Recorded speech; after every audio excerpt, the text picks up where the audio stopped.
what's up everyone, and welcome to tonight's episode of Resident Roleplay. This is a show where a group of friends and I get together and play homebrewed tabletop RPG set in the world of Resident Evil. I'm your host and GM, and welcome back everybody. Hey. How we doing? We're doing. I'm tired and cold. Yeah, Tired I and think cold. this is a bit of a jank night, so for quick order of business before we jump into tonight's session, if you are watching this on Twitch, this session is pre-recorded, so what you're seeing is not live, but on YouTube, I suppose it doesn't make too much of a difference. But if you are watching on Twitch, I know I, at the very least, will be in chat while the stream is going, so feel free to engage a little bit if you so choose. But that being said, yeah, there's a lot going on right now. Joe's on the road, so he won't be on cam, and Lauren is about to be on the road, so we... Nope, I'm about to be in the air. Well, in a figurative sense, you're about to be on the road. I'm about to be over every single road. Yeah, so there's a lot going on right now, which is why we have to pre-record this session. However, hopefully we should be live again by next time, but we'll see. So, that being said, shall we jump into things? I believe so. Let's go. So, My good. Let's get it. yeah, you're about centered. Well, maybe you could, get yourself a bit more room on the left-hand side of the camera. Oh, there you go. Now you're centered. Perfect. So, previously on Resident Roleplay, you received news of a Spectre virus outbreak in the small town of Brunton, where the pharmaceutical company Greenhouse Solutions is headquartered. A company led by your corrupted former ally, Dr. Emil Johansson. And so the party reassembled and led an assault on the island headquarters, which then became engulfed in fog and began floating into the sky. With the fog driving you mad, Enyo had some hallucinations of her creator, and Chauncey heard a voice in the forest. Nonetheless, you marched to the barracks where, after deadly encounters with animated vines and bunk beds, you confronted Joan Waters, Emil's chief field medic, as well as her team, all of whom seemed to be enhanced with the Spectre virus. With clever tactics and superior firepower, you defeated this group and retrieved a key card, which may prove useful. So, that's where we last left off.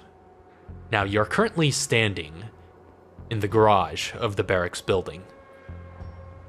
Your ears ring in the quiet stillness following the loud barrage of gunfire. After the massive mutant deflates, the remaining dark smoke gives way to reveal Joan Waters, one of Emil's most trusted companions in her human form, lying on the open floor. She props herself up on her hands. Her weak body leaks dark particles that fall and billow onto the ground.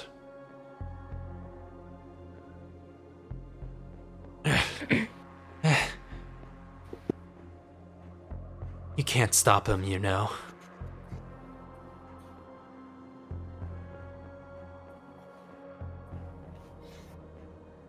And how do you figure that? You don't have what it takes. We stopped you quite easily. Well, Emil is so much more than me.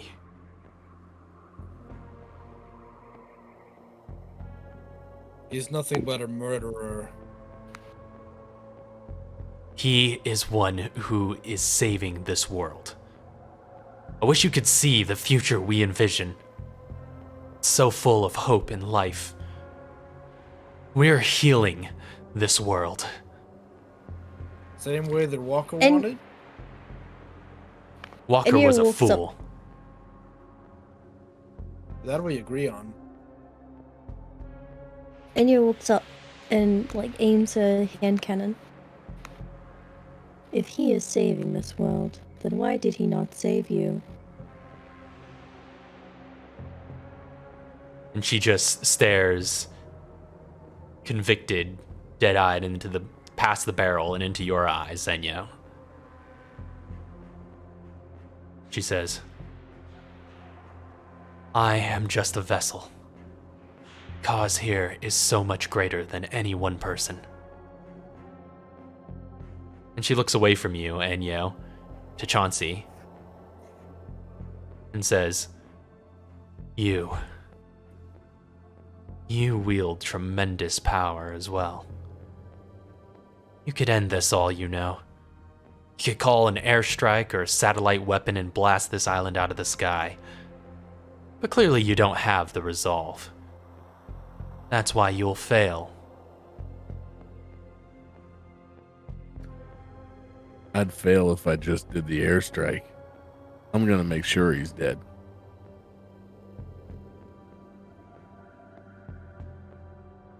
Promises, promises.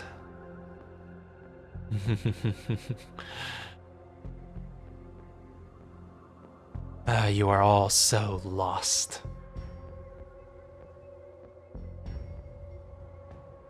You guys keep thinking that, and yet each time we prove you wrong.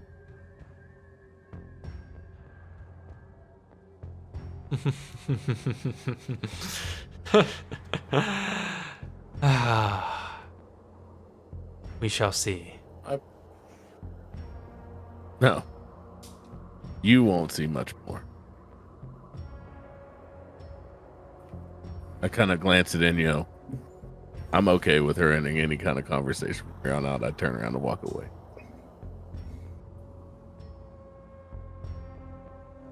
She props herself further up and begins to lunge for Enyo. Enyo fires bullet directly at her head.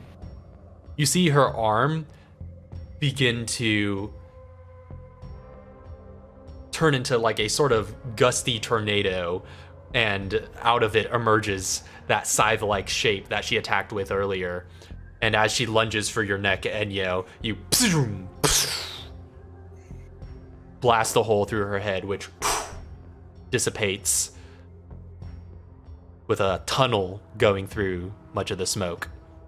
And the rest of her body follows suit with the momentum she got up with, scattering across your form.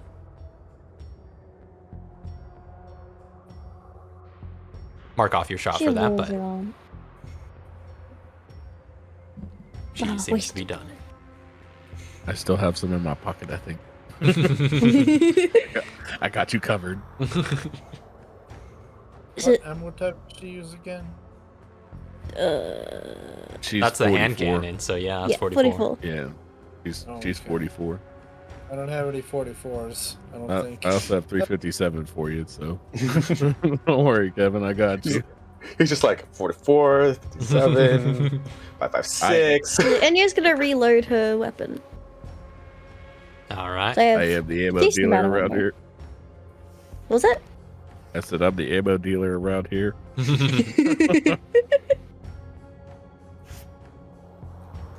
Enyo's So- the drug dealer. Oh, The garage is clear.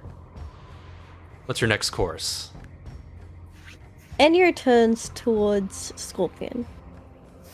Scorpion's like sitting in the back behind all of the other cars. He's just sitting there. From where he's perched now, he actually has his rifle out, like looking down the length of the garage in case anything happened. And then he just calmly just like gets up, puts that away. His sword's still out. He like, flips it and gets some black ink or whatever that's left on the end of the blade, flicks that off, does a little bit of a flourish, sheathes the katana and stands upright and starts walking back towards the group. Enyo starts like stomping towards Scorpion. That sword isn't yours. That sniper isn't yours. That suit isn't yours. That equipment belongs to someone else. Where did you get it from?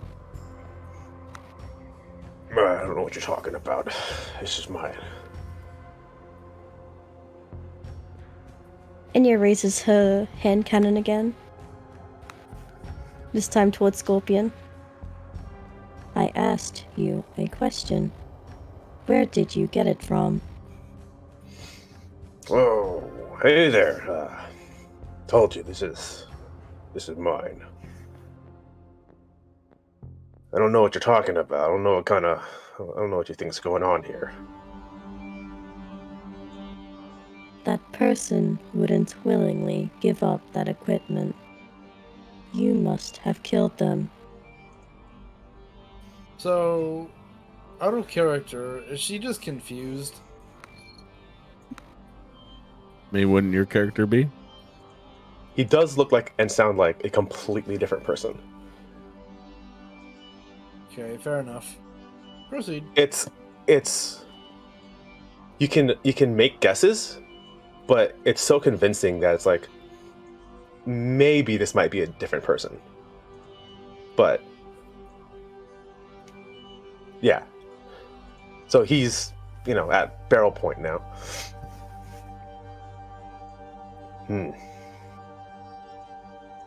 This other person, they must have meant a lot to you. I refuse to be allies with someone who has murdered my friend.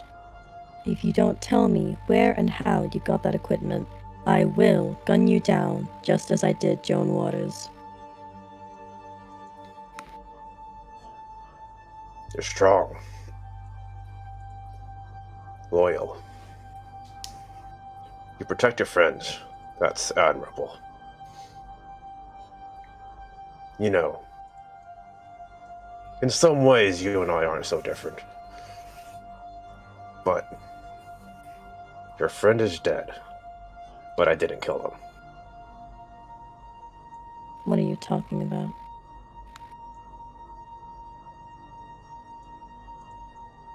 Did you find him dead? I know things. Let's just say, maybe we could have been friends too. In another life.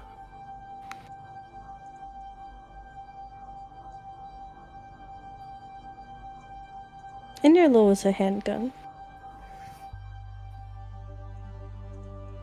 And she kind of mulls over another life.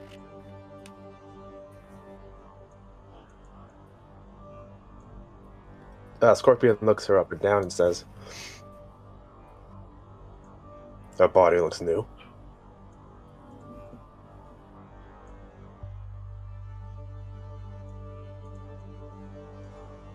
She stays silent, sort of just like she's processing.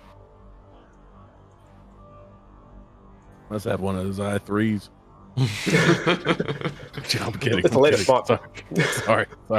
I didn't mean to do that. Couldn't help myself.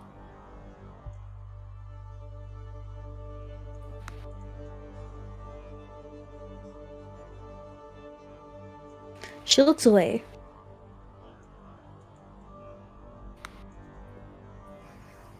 Is she looking away to leave, or is she just like She's diverting her deep, glance? she seems deep in thought.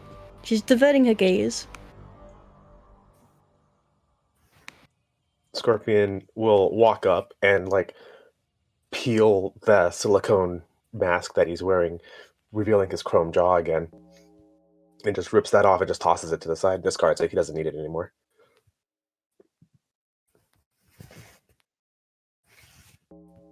You and He I. looks back as he does that.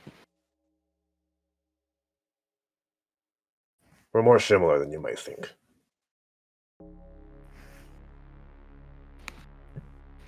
Silicon and metal. In another life.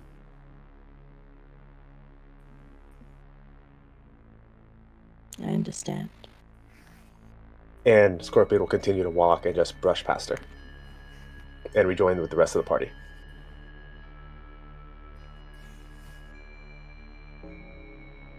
All right. While that's taking place, am I able to search these Humvees in this area for anything? Yeah, Any sure. kind of Are you value? taking some time to search the area? Yes. All right. Just well, like once I walked away, heard the gunshot, I just kind of was like, "Oh, well, back to business. Let's find some stuff." Very well. So searching the area, you do find some useful things lying around. You can find some scrap material in some of the various mechanics, tools, chests, and things like that, which are kind of off along the walls and sides. You find 3 44 Magnum rounds in one of those chests as well. There it is. And you also find, as you kind of take a thorough search of the area, that Humvee. You said you were looking at the Humvees too. The Yes. one that you'd crashed into, and you see this big dent in the side, big Chauncey-shaped dent in the doors. And the doors on one side. The glass cracked. This little signifier of the battle that came before. The door's kind of hanging on its hinge by this point. You kind of let it flop open, and you see lying in one of the seats what looks to be a manila envelope with some reports on the inside.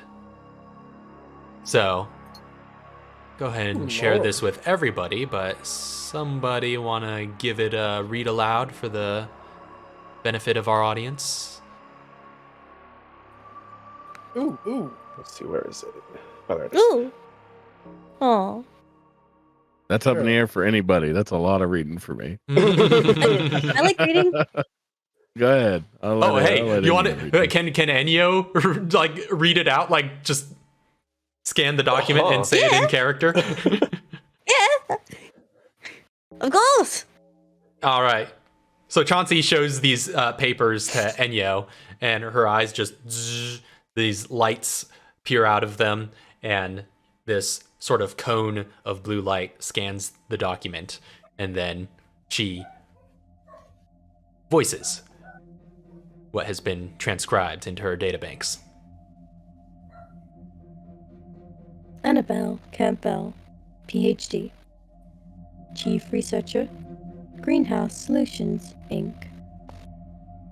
These reports represent our conclusions from the series of company-sponsored experiments to discover the fundamental properties of the Spectre virus and what, if any, medicinal benefits it may hold. Its traits are unlike any virus that has come before. Umbrella scientists so named it after the unique ability of infected subjects to shift between solid and gaseous states of matter, giving them the appearance of non-corporeal entities, like ghosts. All subjects are able to disintegrate their bodies at the molecular level while maintaining enough neural connections to these particles to exercise mental autonomy. The particles are fine, but typically still visible as black, gray, or white clouds of mist. However, in rare circumstances, subjects can generate mist that is fine enough to be invisible to the naked eye. Such mist maintains the strength to physically affect objects when moved with enough force, giving these subjects abilities that appear telekinetic to casual observers. As the bodies of Spectre subjects are constructed of these fine gaseous mists, they are partially resistant to conventional weapons. Like many other viruses, the Spectre virus is able to generate new organic tissue at accelerated rates. Once generated, that tissue can also be disintegrated into more fog, allowing more potent subjects to create large quantities of mist. Subjects can also exert great control over their mist, and can reform the particles back into the shape of the body they had in life. Even the most mindless infected often default to their original body, seeming to maintain some memory of their former selves. By extension, thoughtful subjects can use the same properties to shape their mist into newly imagined organic forms, or even into facsimiles of any weapon, tool, or object that they can think of. With enough willpower, a Spectre subject can effectively shapeshift into any image they so desire and create any object they might find useful.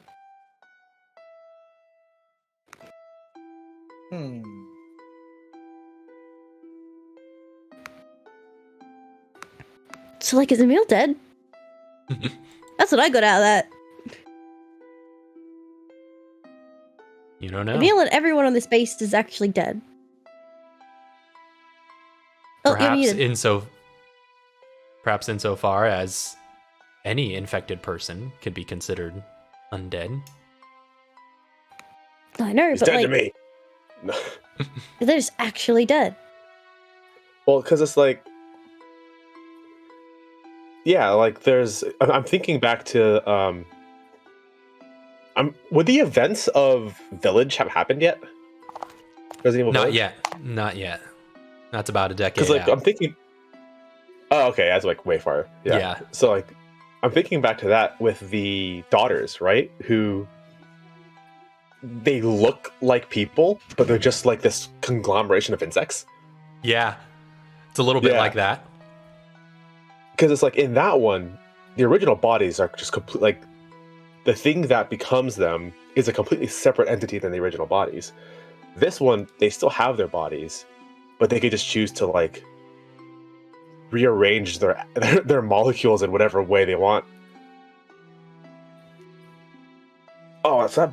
So the question I was going to ask though is then, like it says, like more powerful users can like create even more mist. Is the mist that comes out like the one that we found in, where was it? The first place we encountered the Iowa. in Iowa, and the mist that we have here. Are we just walking through a meal? Is that what's going on? Are we just like Oh, wading through a meal? Ugh. I got a meal all over me. We're inhaling a meal. That's like, because I thought the mist that appears is just like a side effect, or like I don't know, like like the undead stink. I don't know. Stank. I just, But if they- I because thought it was this just a way of originates from- spreading the virus myself. I thought it was just like a Maybe, gaseous like- state of the virus. But they create it.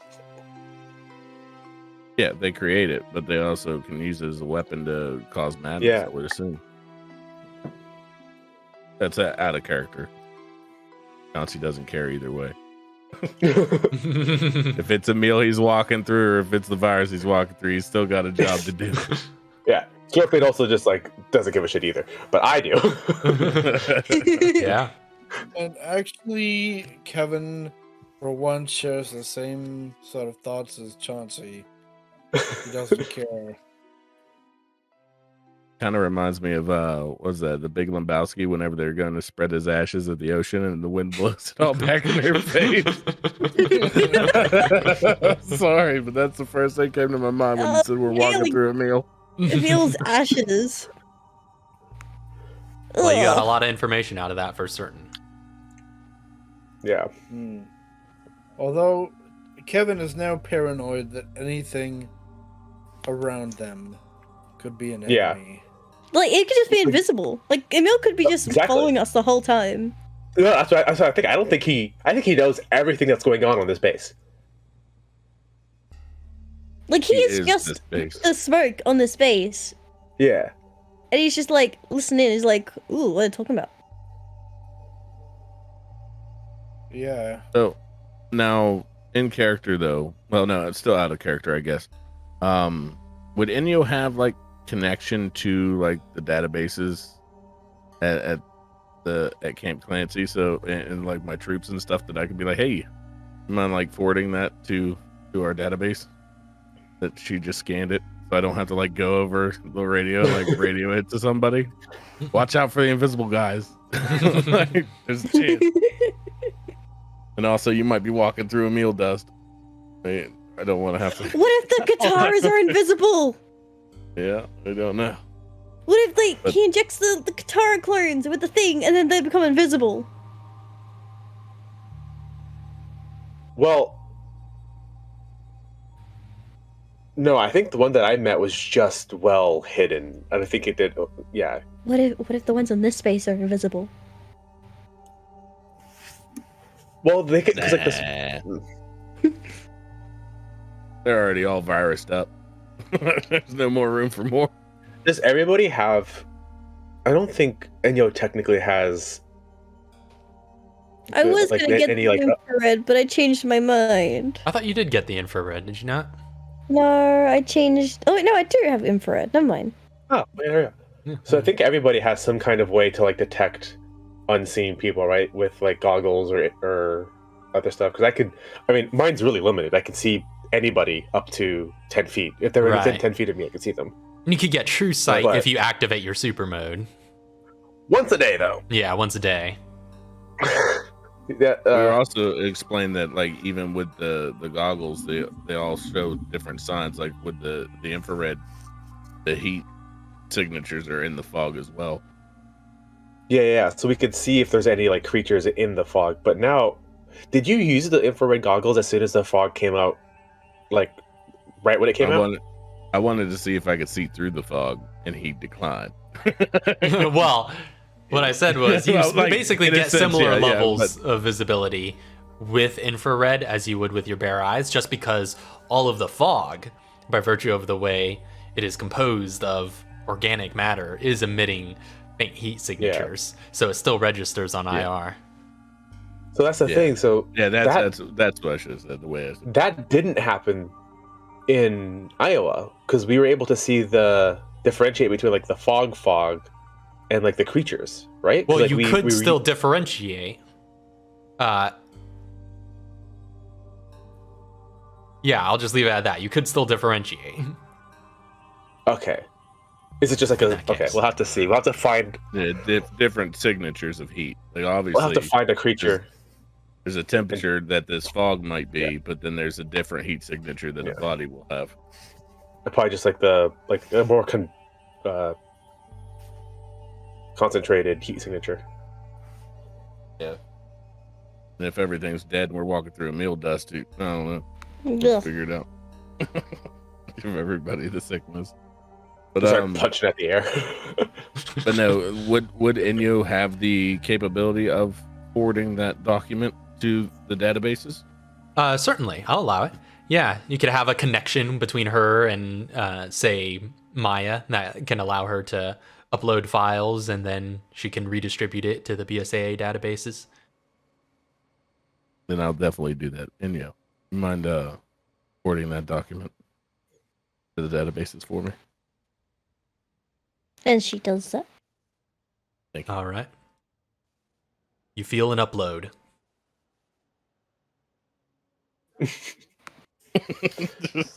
Does that feel any different than before? She got Upload? human brain. Like, it's not going through her brain now. Is it just like a little beep boop in her arm? I think you just have like Yeah, you you've have got. modules separate for that now. She kind of like she like tilts her head a little and then looks down at her wrist, thinking like she's used to feeling it in her head and knowing when it's done. Now she has to look at her wrist and like, it's done.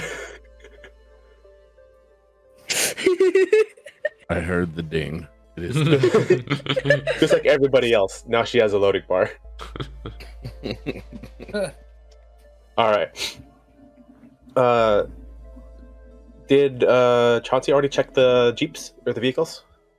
I checked the one Hummer. I don't think that we've made it to the second Yeah, one yet. well, you've checked them both. That was the only thing of note within either. Okay. Was that No keys? was that Manila envelope? Doesn't seem to be keys that Also- within these.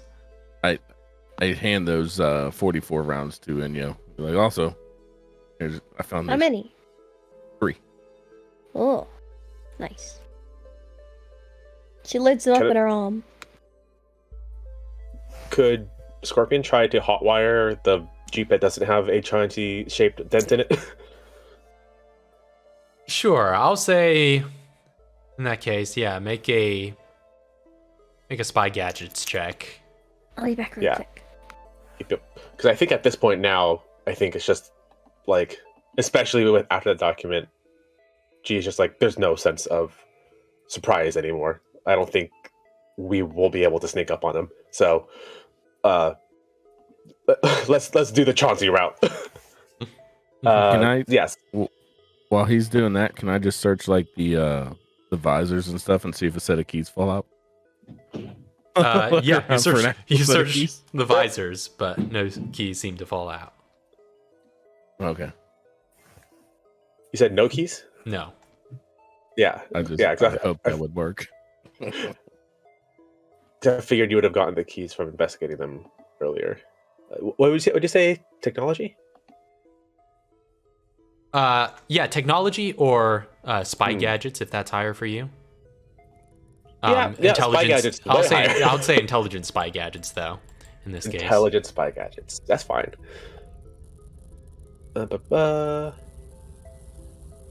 I'm glad my that's- character's okay, not that's that in depth that I have to perform specific kind of skills where it's like, wait, now I have to do this math on this math. What is I this? do math on math on math. Yeah. Mine's easy. Roll. Mm-hmm. It's either a 0 or it's a +5. And that's a minimum of 23. Oh, yeah. 30. With a 30, you are pretty readily able to get into the non-damaged Humvee, get below the steering wheel, and begin pulling some wires. And using your spy gadgets, opening it up a bit, clipping the right set of stuff, and hooking it back together again, and giving it the right charge, you are able to send a false positive through the ignition that just enough to start it up as the engine roars to life. All right. Chauncey, you driving? Aren't you better at it than I am, to be honest? Not at driving. Okay. I mean, I'm not a very good driver either, but Kevin, Flying. I got that. Kevin, every step time I up. drive, I end up indoors. I can drive a little bit. You can drive a little bit. We can rock, paper, scissors this. Yes. Nah, I'm cool with sitting. I would prefer to sit either gunner seat or shotgun. We just need to like bolt him down to the back of it and turn it into a Chauncey technical.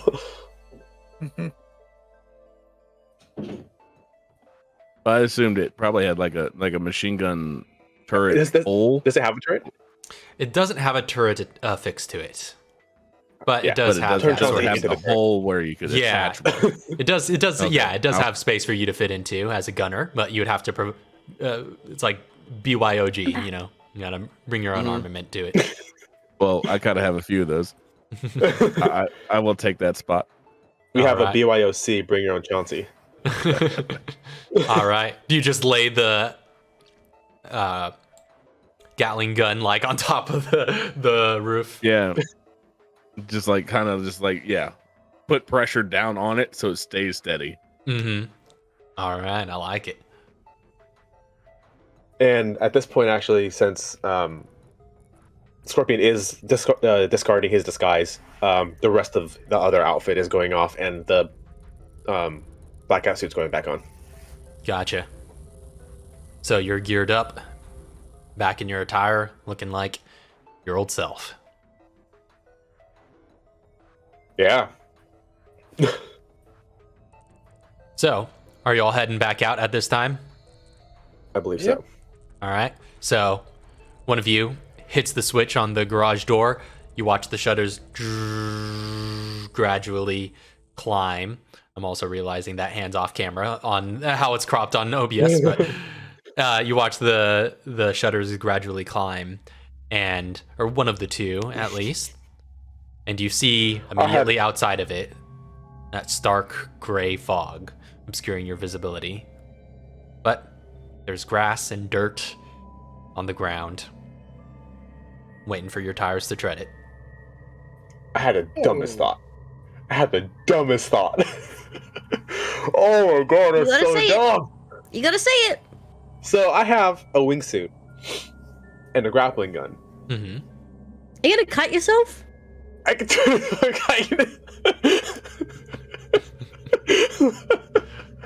I'm just imagining Scorpion trailing behind this Jeep connected by a grappling device and just like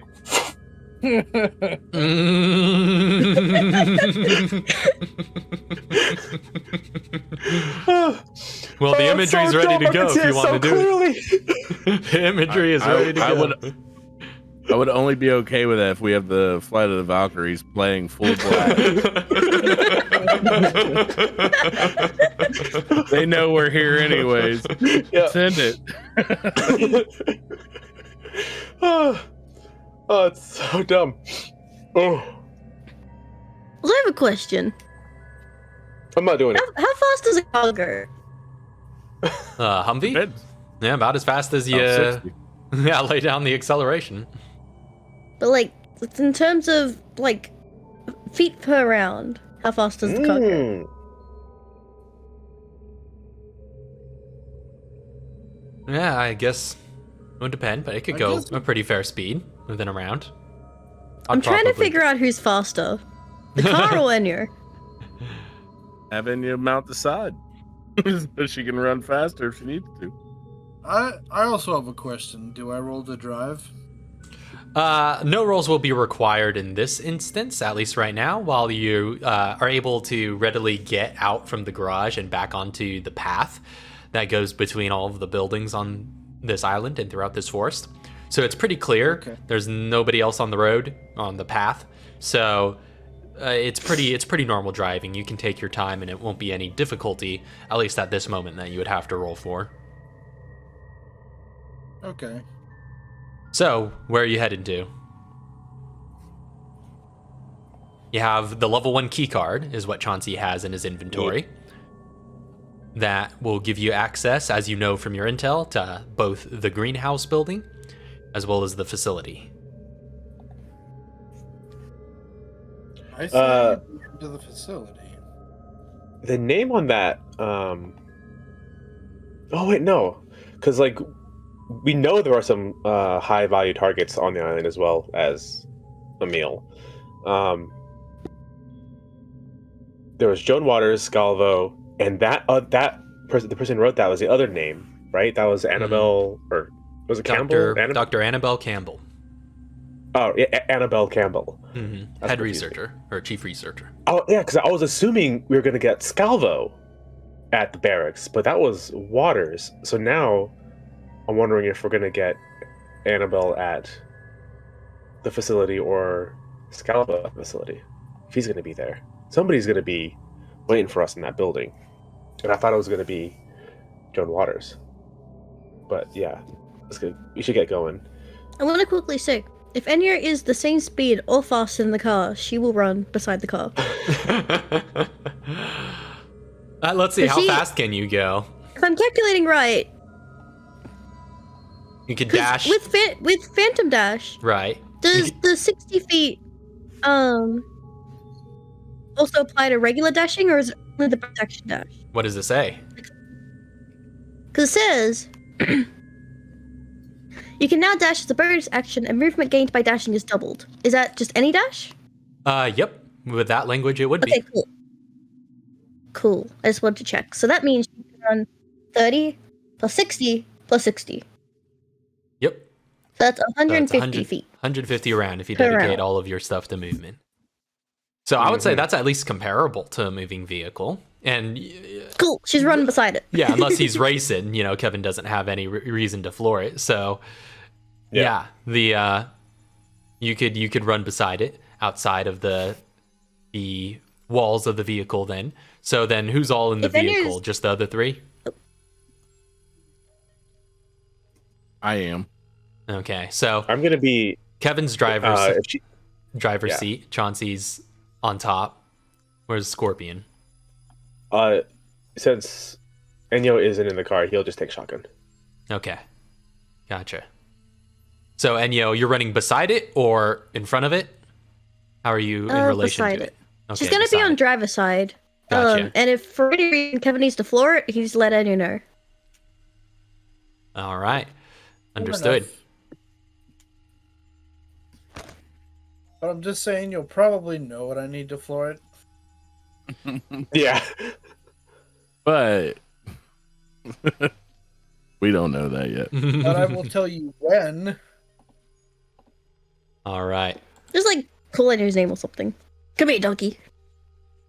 What? Just like that. Just like So, Enyo can run at 17 miles an hour. ooh, yeah. So that's a pretty patient pace for the vehicle then. So yeah, that's again pretty much as fast as you will be going on this small path. It's not an incredibly large island, so it doesn't take too long to travel from place to place. And again, with all of the obscurement and all of the trees surrounding you in this forest, definitely not something you wanna floor it through. But The engine hums as you travel along in your Humvee with Enyo running beside. So, somebody go ahead and roll me a d20. Any of you who wants to do it. volunteer. Who did it last time? I think you did it last Yeah, time. you did it Yeah, last I time, think- Lauren. All right. Oh, Oh, 9.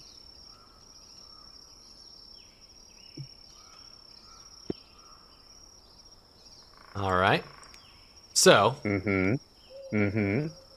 a thick fog envelops the path as your visibility grows even more obscured. So as you're rolling along, where once you would be able to see at least out to 15 feet, now everything within that range is lightly obscured, and everything beyond is heavily. And I need all of you to make wisdom saving throws as the air around you Right. thickens. that's not charisma. Not charisma. That's different. Wisdom. No, this is a different one. Okay. It's Right. still same thing for me It's though. still the same for me too. Don't worry. I'm with you. 16. Oh, this is better for me. That's good. And your mental stats are terrible. Wait a minute. Do I have something for saves? That's not bad. That's pretty good. Oh, Oh, we're going down together. I was. Oh no! I was hoping if I waited, it would be a higher number. It was not.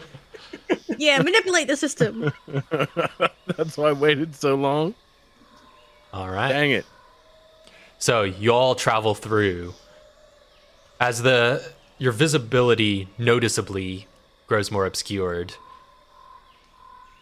and the headlights of the Humvee just become solid beams going through it. You move along, breathe in the thick air around you. A little bit of fear sets in as you realize how little you can see right now. In Enyo, especially you being on the outside, and with your human brain and all of its inadequacies now, the terror of the unknown kind of surrounds you. But nothing more seems to happen.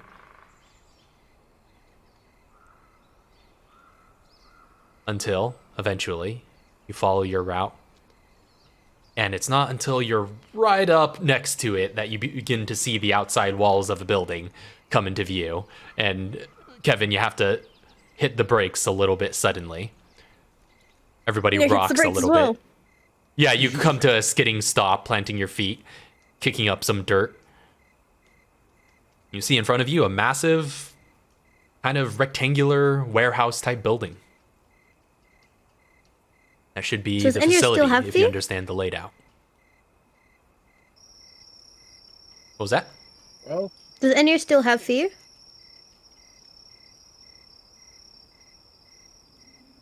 Have fear? Does Enyo still have fear? Like, is it still retained from the failed save? I mean, it's up to you. She did not gain anything from the saving throw.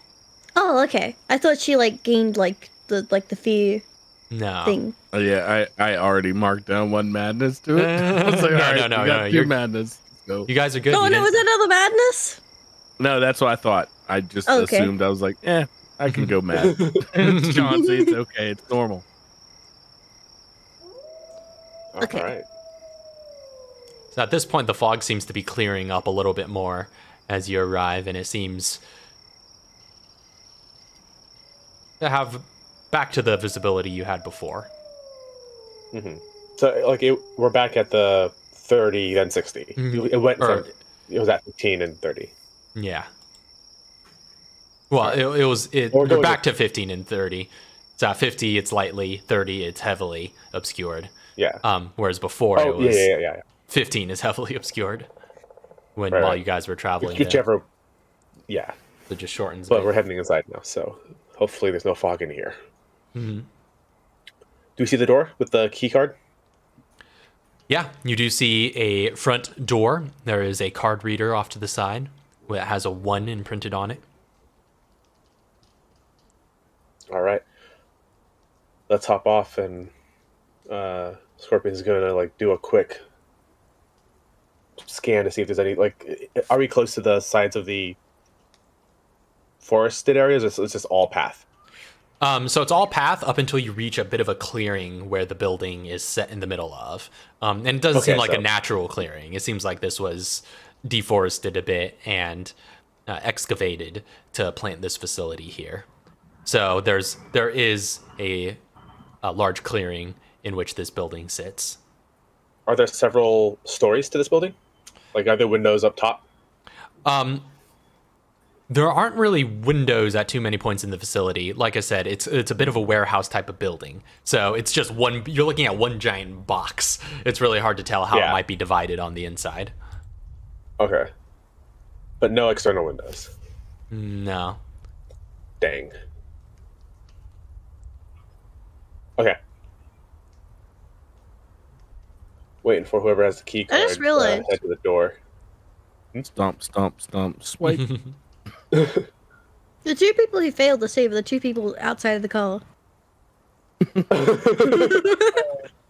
Yeah, Fresh breaths of Emil air.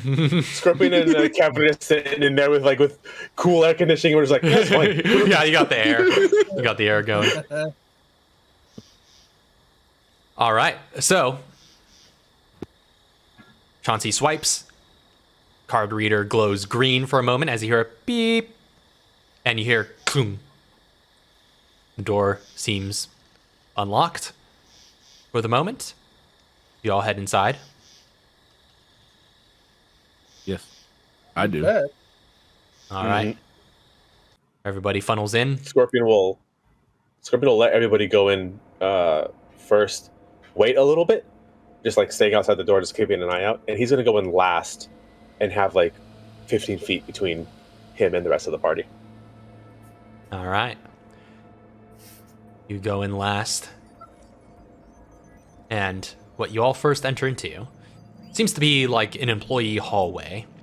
It's kind of a long, narrow hallway with doors to your left and to your right. But there are clearly like bulletin boards and flyers and other things put up with like employee information along the walls. So to your left, you see 2 sort of open doorways that seem to lead to male and female bathrooms and lockers. There's also another door that's not labeled. And then to the right-hand side, you have what looks to be a door. It's also not labeled, but down on the other side, there looks to be a stairwell going into the wall that goes up. And then at the far end of this is a pair of double doors that, judging by the signage, this one is labeled, seems to indicate it goes to the production floor.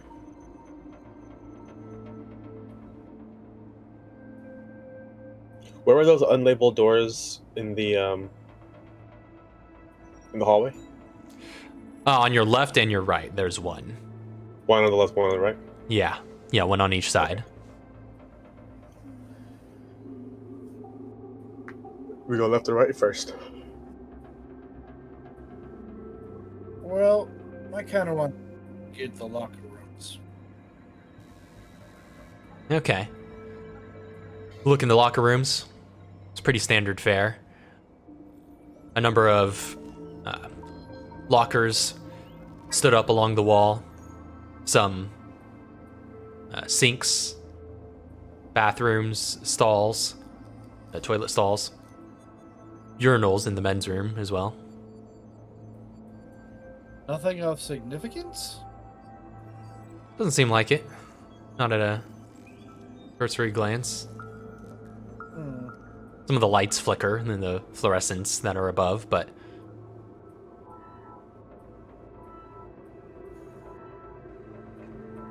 Well, alright. Kevin leaves the locker rooms. Hold on, I'm gonna use the bathroom. I was thinking this. Chauncey takes a leak. All right. Chauncey goes and takes a leak.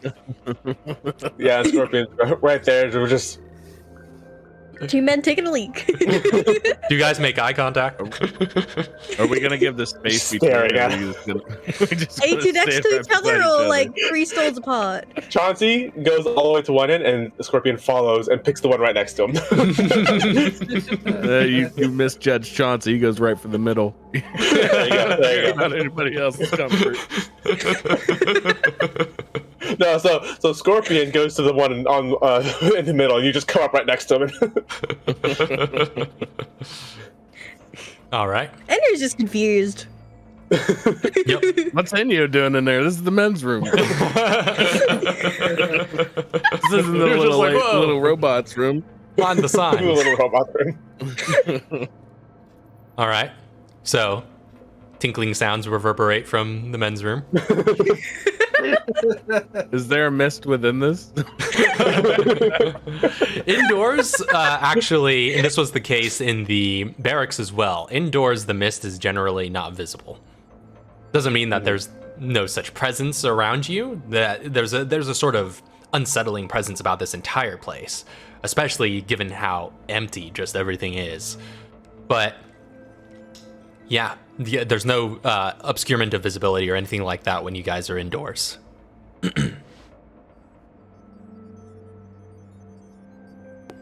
Chelsea's just gonna at least mount up at the bottom of the steps.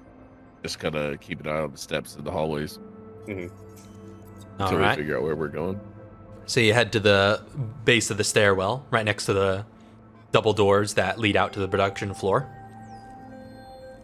Enyo's gonna, because the infrared goggles, you have to activate them, right? Yeah, it takes an action to put them on.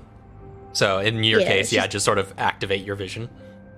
Yeah, she's gonna do that while All they right. explore around. Your vision goes a mixture of red and blue and all sorts of hues. And you're reading heat signatures around you now. Her LEDs turn red.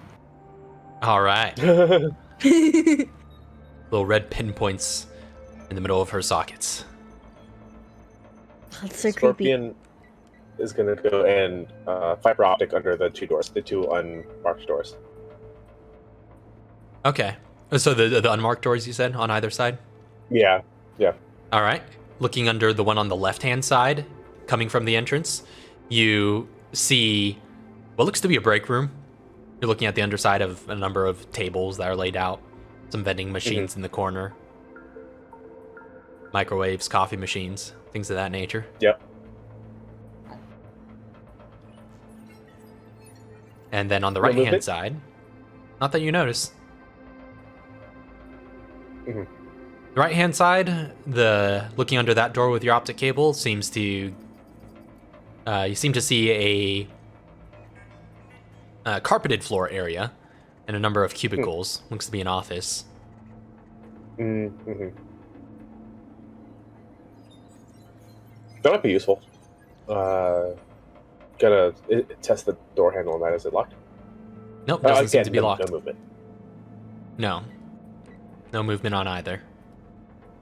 Mhm. Well, I was So going to he's say, gonna, I suppose you can open make a up the door perception and- check to be sure, if you want to get a general feel for this Yes, area. I would like to. I need to get a quick button perception. for perception. Yeah. Also, I want to quickly apologize. There's a cement truck pouring cement into the front yard, so you might hear it. Yeah. Gotcha. On my end as well. It's closer to me, I think. 13. It's a minimum of 16. 16? Okay. Definitely no movement when you slip your fiber optic cable under either door. This whole facility so far seems eerily quiet. Mm-hmm. I agree.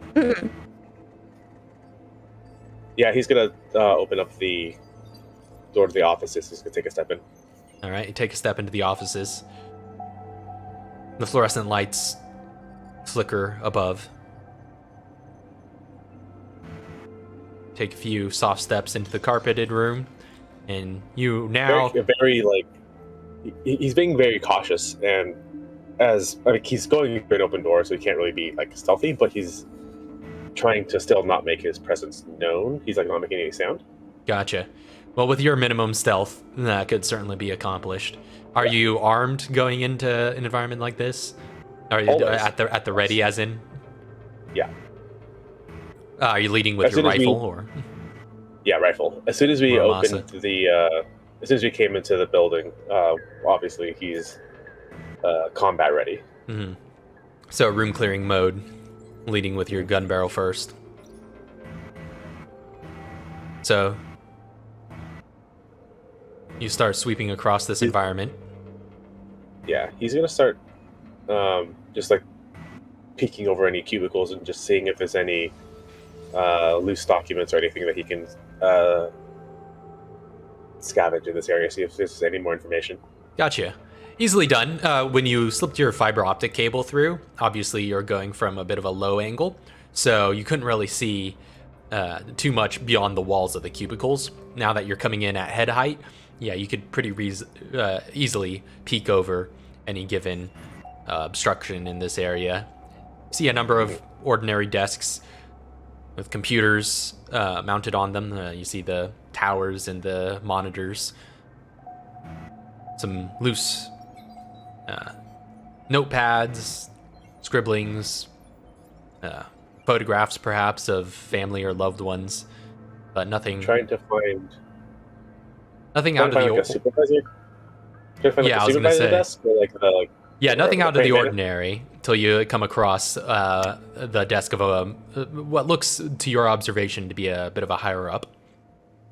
On that desk, you find a number of notes, mostly scribblings, logistical stuff, but there is another folder that stands out amidst all the rest.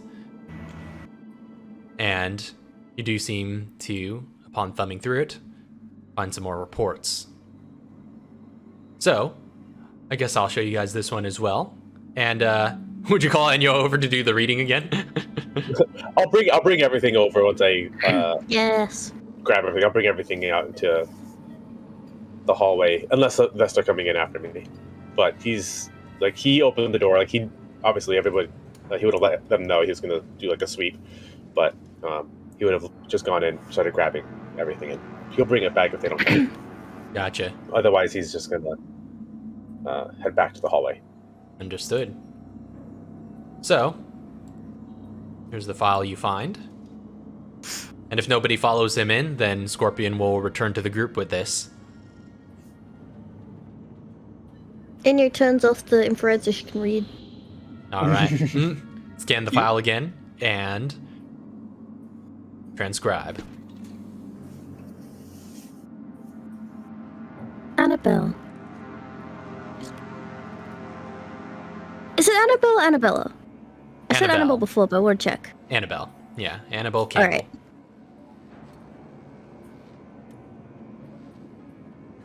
Annabelle Campbell, PhD, Chief Researcher, Greenhouse Solutions, Inc. Potent subjects can shape their mist into images, allowing them to craft lifelike visual illusions like holograms. With a small enough density of particles, such illusions can be summoned with minimal solidity, making them as non-corporeal as the fog. To the naked eye, it is impossible to discern the difference between non-solid, harmless, and solid, potentially dangerous illusions. However, with infrared imaging, the more solid forms will exert far greater heat signatures due to the higher density of organic tissue present in its particles. That's not illusions. That's also transmutation. Or no, conjuration. That's conjuration. Inyo's turning infrared back on. All right, infrared back on. And she's like peeking into any room that has any kind of solid objects in it.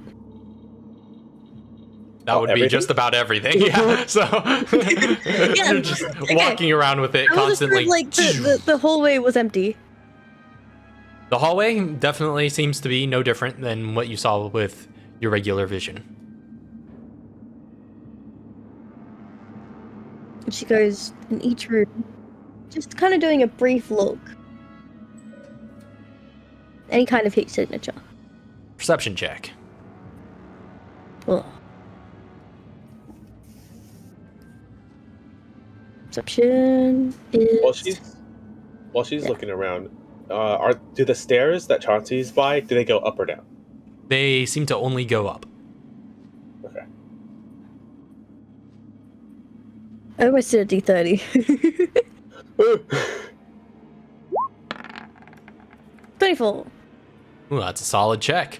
So looking around, now you said you're checking all the rooms. Does this include the break room, which no one has gone in yet? Yes. Okay. So you check the rooms first that everybody has already gone into.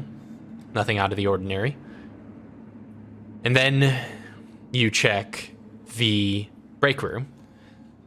Also, you see a bit of a heat signature coming off of the coffee maker. But nothing that you wouldn't expect outside of normal use. There are a number of vending machines along the wall. Recently.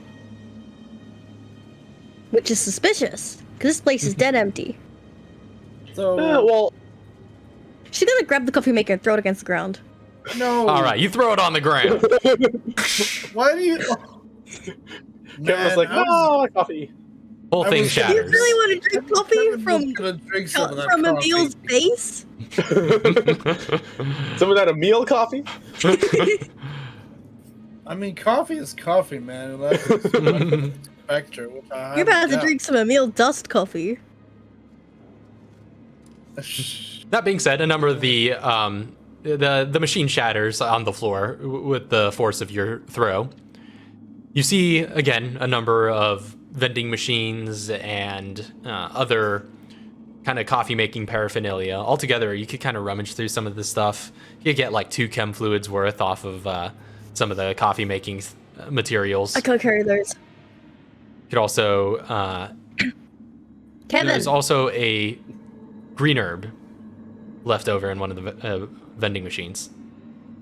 I like how they have green herbs in the vending. Hey, we got green herb ice cream in the Resident Evil 2 remake, so what? What? there are all sorts What? of ways that you could consume these herbs. Yeah. Green herb Alright, ice actually, cream I tastes remember like that. bamboo. Bamboo ice cream's a thing. Yeah. And Kevin doesn't have space for those chem fluids, so yeah, She leaves them on the Yeah. ground. he'd have I like to the give space his bandolier back to Chauncey. Do you for that. need them? Is there anything you can craft? Is there anything I can craft? If you craft something now, he can make room. Maybe. Or you can Well, craft something with the things that are already there. Yeah, you could just craft them on the spot without having to take them in your inventory if you're just Over gonna the stay broken put. coffee Yeah. machine. Does he get a scrap material out of the broken coffee machine? Sure, yeah, you could salvage the broken coffee machine for 1 scrap material, I would say. Oh yeah. You're welcome. I'm gonna say. Also, if you need me to take some things, I can. I Ooh, think you I got have an open space? spot as well. There's nothing I really want to craft right now. I still have a blue herb, so if we want to combine the blue and that green herb that's in the vending machine,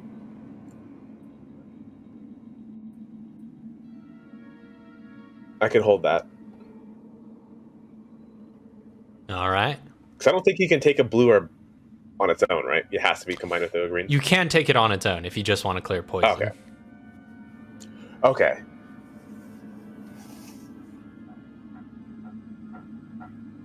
Yeah, because I have a blue herb just taking up a slot.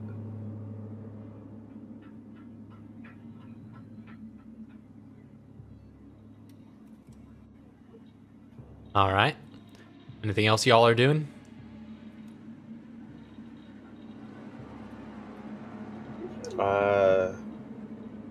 I'm just waiting to see if we're gonna take that green herb, and then I think we're gonna head out to either the stairs or the production floor.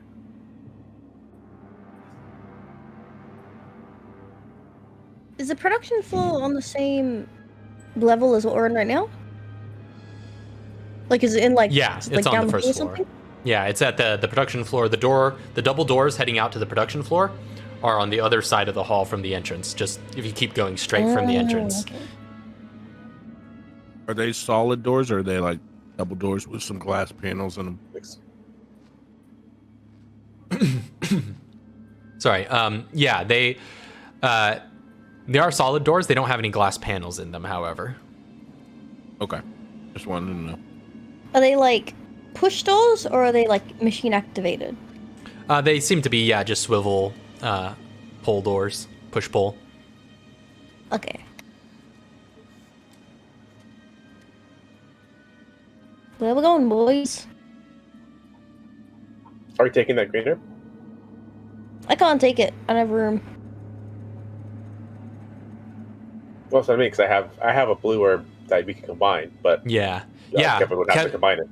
Yeah, Kevin could combine that for free, given his scientist class, right? You have enough to have craftsmanship. So, if you choose to do that, it would just, take you 6 seconds.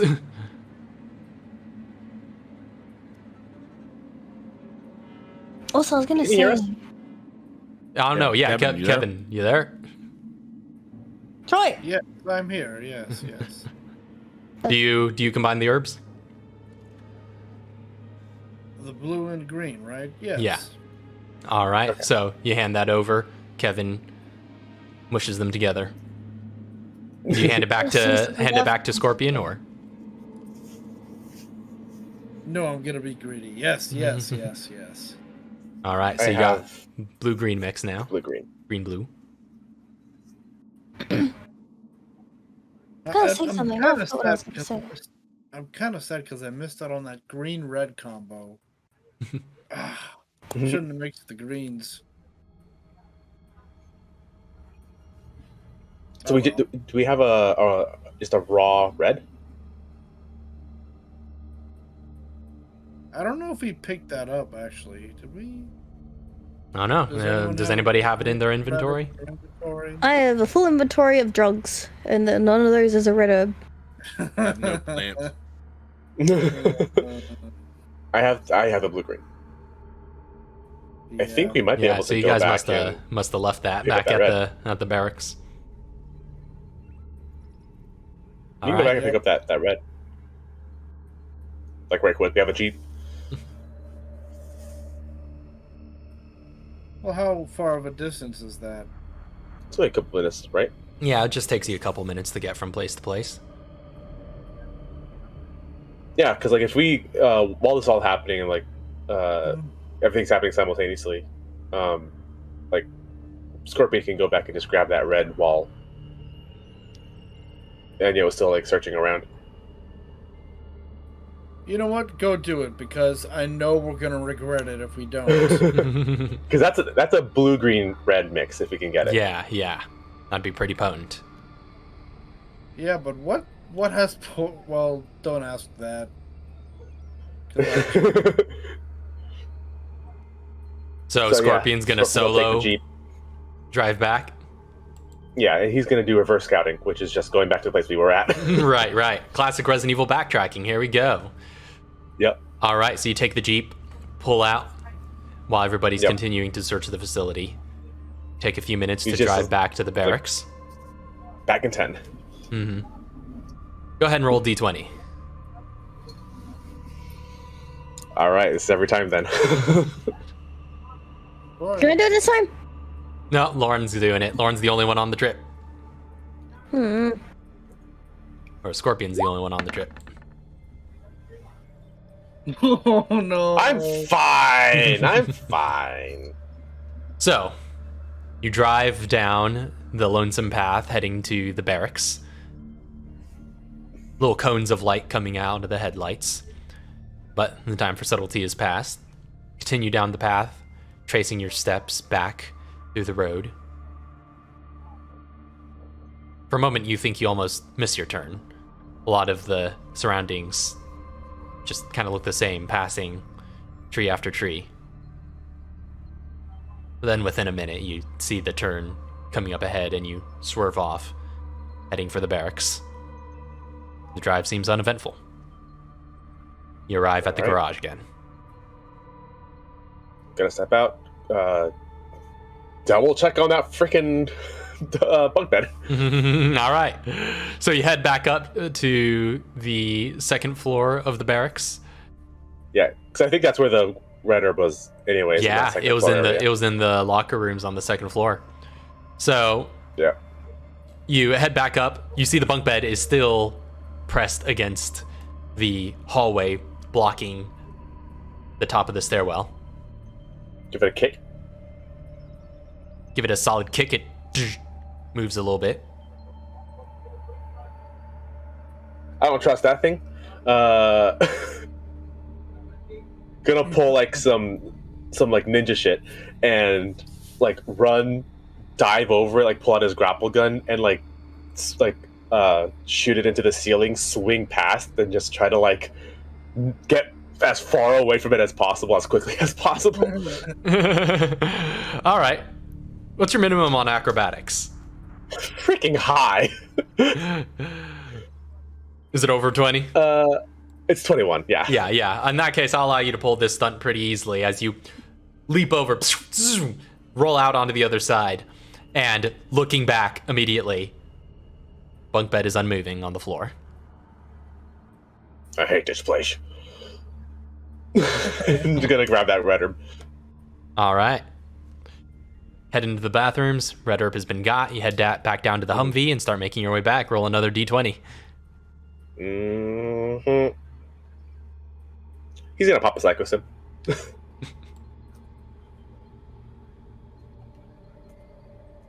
Just because.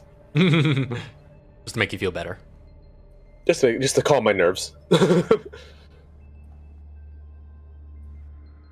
Another d20. Can I fly over this stuff? 14? Okay. I don't know if I'm looking for high numbers or low numbers anymore. Go ahead and make a perception check. There's some things happening. Just like calling it out over radio, I was like, alright, I got it. On my way back.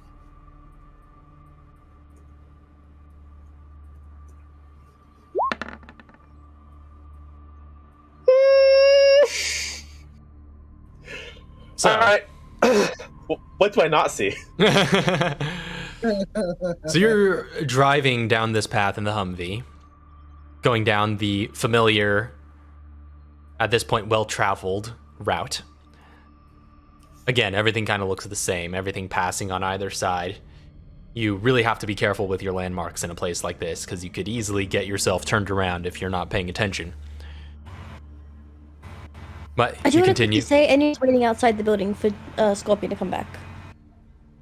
Okay, once you receive that last transmission, or the whole time? Just as a character decision. Once she receives the transmission. Understood. So, as Scorpion is driving down the path,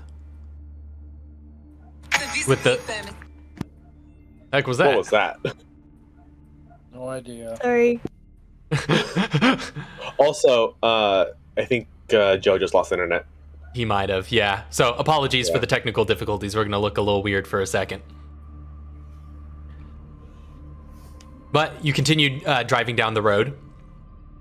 With the limited visibility, it's hard to see too much outside of a certain radius. And so you're going unwittingly in a bit of a panic, given the circumstances, being out here on your own. You are traveling a bit faster than normal.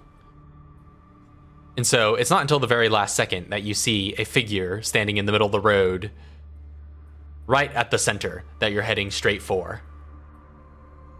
And as you draw closer and your headlights light them up,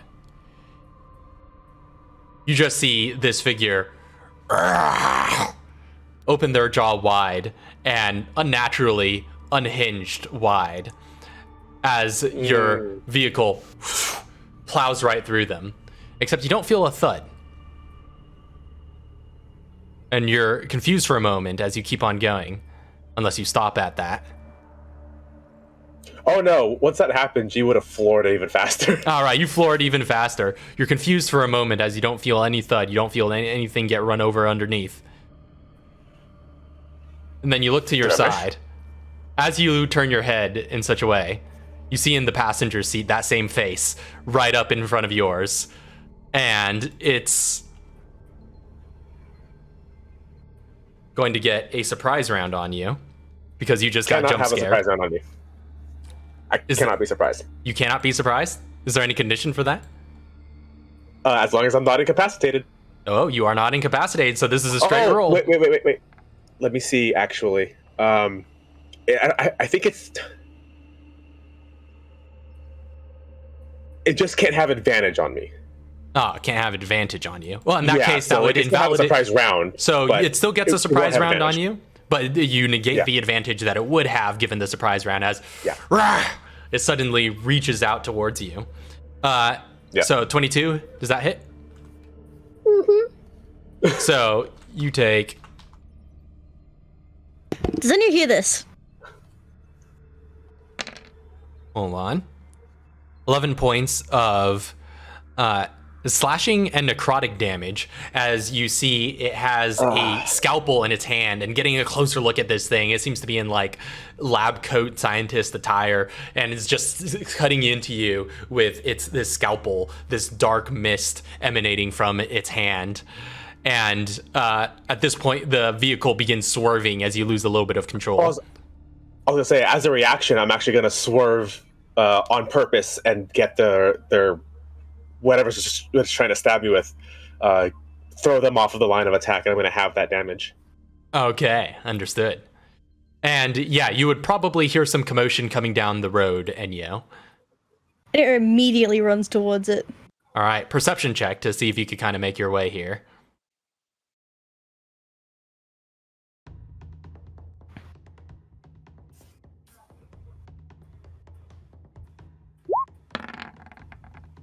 $15.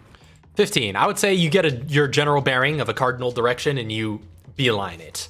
I will say Enyo and Scorpion go ahead and roll for initiative.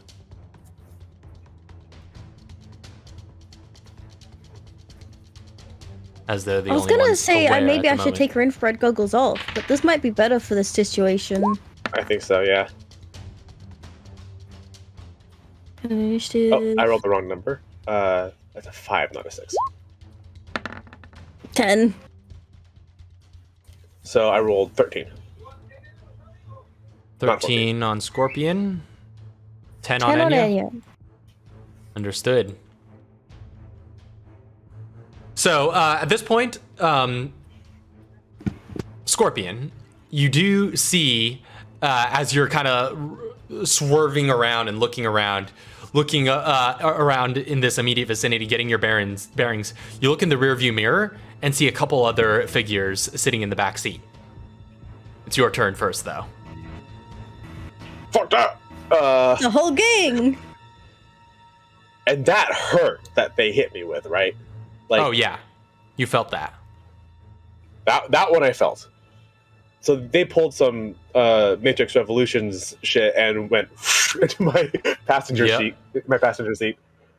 Oh, that was Matrix Reloaded. Yeah. Oh, Reloaded. Yeah. Yeah, with the ghost guys. Slam the brakes! They don't have seatbelts on! He is going to bonus action disengage, dive out of the moving vehicle, and like what I would like to try to do is like, tell me if I can do this. Give me your plan. He's going to bonus action disengage, climb out of the vehicle, like with his foot, like kick the steering wheel so that the car turns and rolls, and he's going to use that momentum to jump off and try to see if he can grapple onto like a tree nearby. Now, grapple using your grapnel hook or just with your own body? Okay. What does it take to use the grapple with the grapnel hook? It's just an action. An action? Okay. Yeah. And bonus action I would say to pull this whole maneuver, given how you've flavored it, it would have been a driving check, but I would say given what you're trying to do, I could make this acrobatics then. But it will be a difficult DC. Good. So you're trying to basically run them off the road. Yeah. I want to see if I can kill them with by rolling this car and crushing them to death. Because there's 3 of them, right? I saw 3 of them? Yeah, 3 of them in total. There's 1 in the passenger seat, 2 in the back. Yeah, because he doesn't know help is coming, and he's just like, there's absolutely no way. Yeah. Go for it. Acrobatics. Okay, this is just completely normal. Minimum of 21 on acrobatics. That's high. That's a 26.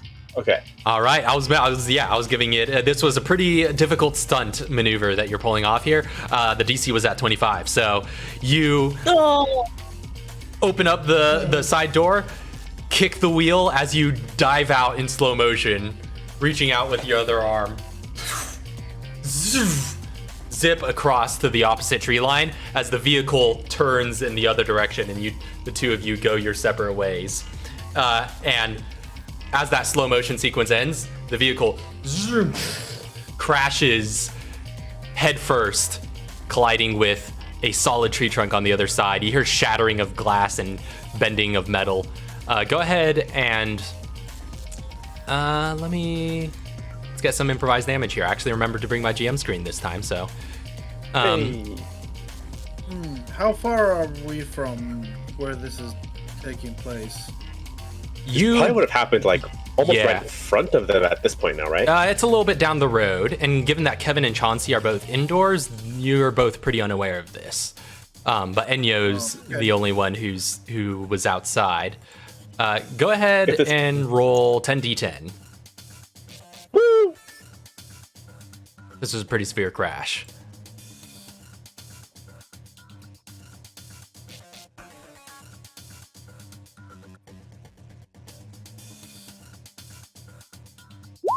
I miss having a numpad, by the way. Ooh, that's, wow, 58 points of tree damage? 58 points of tree damage. Explosive damage. Probably. Wait, is he getting hurt, or...? All right. Those dudes in the car getting hurt. I was pretty safe getting out with the grapple gun, hopefully. Yeah. No, yeah, that grapple gun flung you to safety, especially with your particular acrobatics check. You definitely pulled it off. So there was a crash, and they were definitely within that vehicle at the time. So, but I think that exhausts all your actions. You got movement if you need it. I'm going to use my movement to unsoil myself. No. Stay exactly where I'm at, high up in this tree. Like 30 feet off the ground. Okay, understood. So you're up in the tree. Yeah. All right. Yeah, it's a 60-foot range for my hook shot, so just kind of like off at an angle, so I'm kind of 15, 30 feet off the ground. Okay. So you're 30 feet off the ground, and I'll say you're maybe about 40 feet from the crash site. Yeah. So that's the end of Scorpion's turn. Next turn, the ghosts are going to take their move. As you see this smoke rising up out of the engine where it crashed. Actually, you can't see, because that's outside your visible range in this outdoor environment. Mm-hmm. But you see some discoloration through the fog. Off into the mist. Yeah, and I hear the crap, and I don't see it. Yeah, you see those beams of headlights cutting through the mist, and then suddenly turn off at a certain point. But then a few moments later, you keep yourself at the ready, standing on this limb of the tree. You see darkened mists, 3 streams of them, flying up towards the tree that you're currently on. And those forms kind of come to rest in various limbs in the tree around you.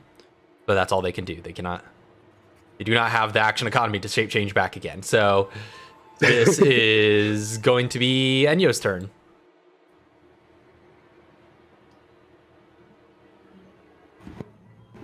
How close is Enyo?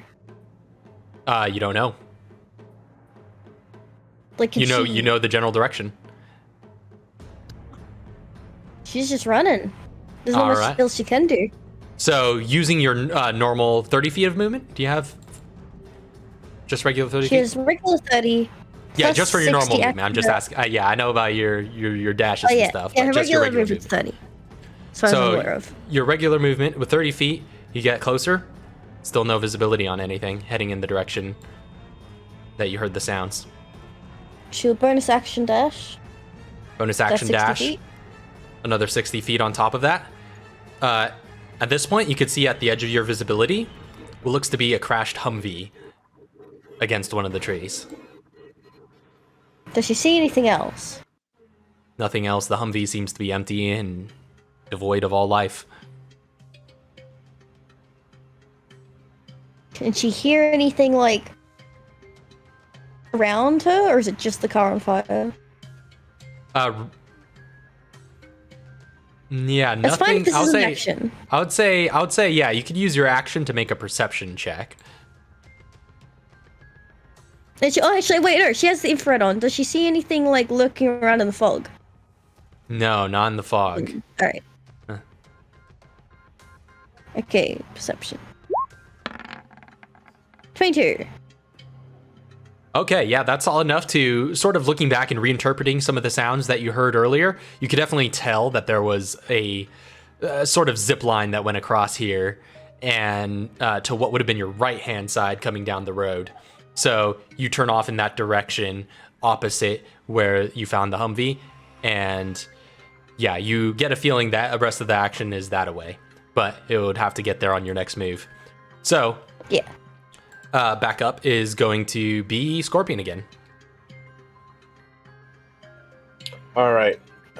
So they haven't turned corporeal yet, but they're Doesn't seem like it. They are basically right next to currently me. gaseous mist.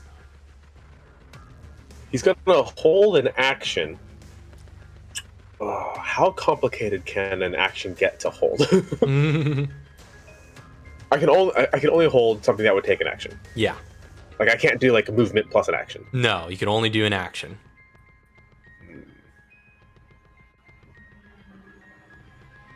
What's it gonna be? You're gonna attack? All right. No.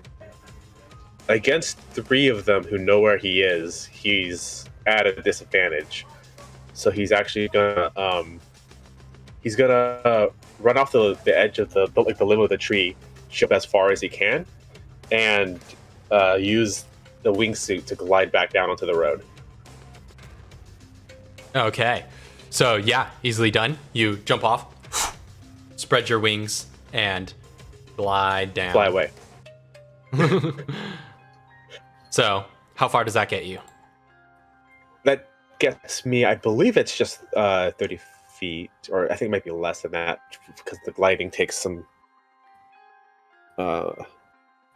movement. Both rate of 30 feet per round. So yeah. Oh wait, no. I descend at feet per round, You descend. and it must be 30 feet up. Fly So- speed of 60, so I can go 60 feet out. So I'm 60. Okay, so yeah, if you descend at 30 feet per So- round, you'll hit the ground at the end of this turn, but you will have gone 60 feet. Yep. So you Yeah. So head in I'm that diagonal 60 feet arc out. and land 60 feet away. And I would say you could probably Roll out, then hold an action. Okay, got it. So you could probably cross Enyo's threshold of visibility here, and you would be able to tell that Scorpion is moving back down the road, but he will have gone past you in the other direction where you just came from. Sorry, my headphones just died. I didn't hear what you just said. Oh, I was just directing towards Enyo, what she knows based on the sounds of what just happened. Does Scorpion notice Enyo at all? Probably not unless you're looking for her. Yeah, well, especially since he's like going 60 feet out at like down towards the road. He might be even past her now at this point. Yeah, that's what I was saying. You've gone past her back in the direction Yeah. that she was just coming from. Yeah, so now he's gonna hold an action. He's gonna ready his rifle. If they become corporeal and get within 30 feet of him, he's gonna take a shot. All right, gotcha. Ooh, here's a complicated question then. he doesn't know there's anyone else near him right now. Would he take a shot at the first thing that comes within 30 feet of him?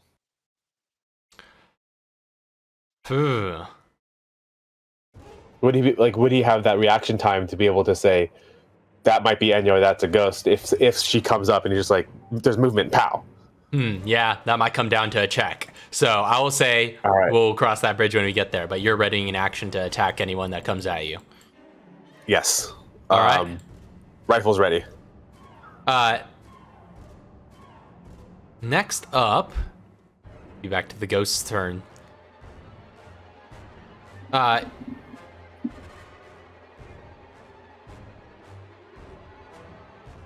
You see, let's see, you traveled 60 feet?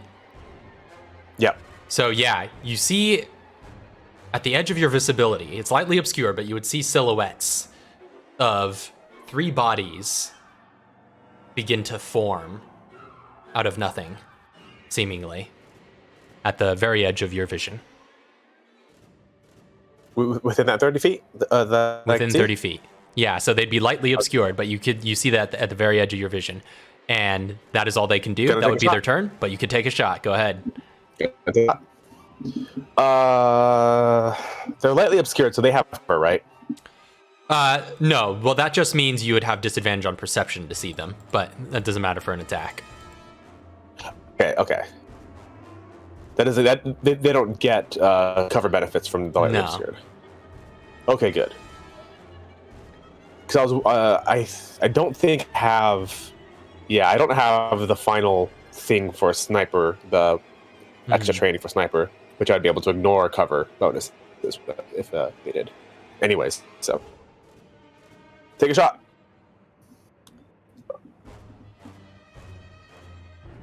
Yeah, there's no reason I have sneak attack for this shot. I'm not going to headshot because I just need to hit them. And I don't have sneak attack. And they're not spotted either. This is raw rifle damage. That's the damage. You gotta roll to attack.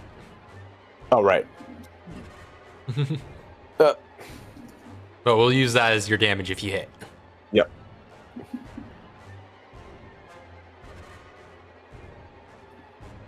And no headshot, which means I'm using full bonus.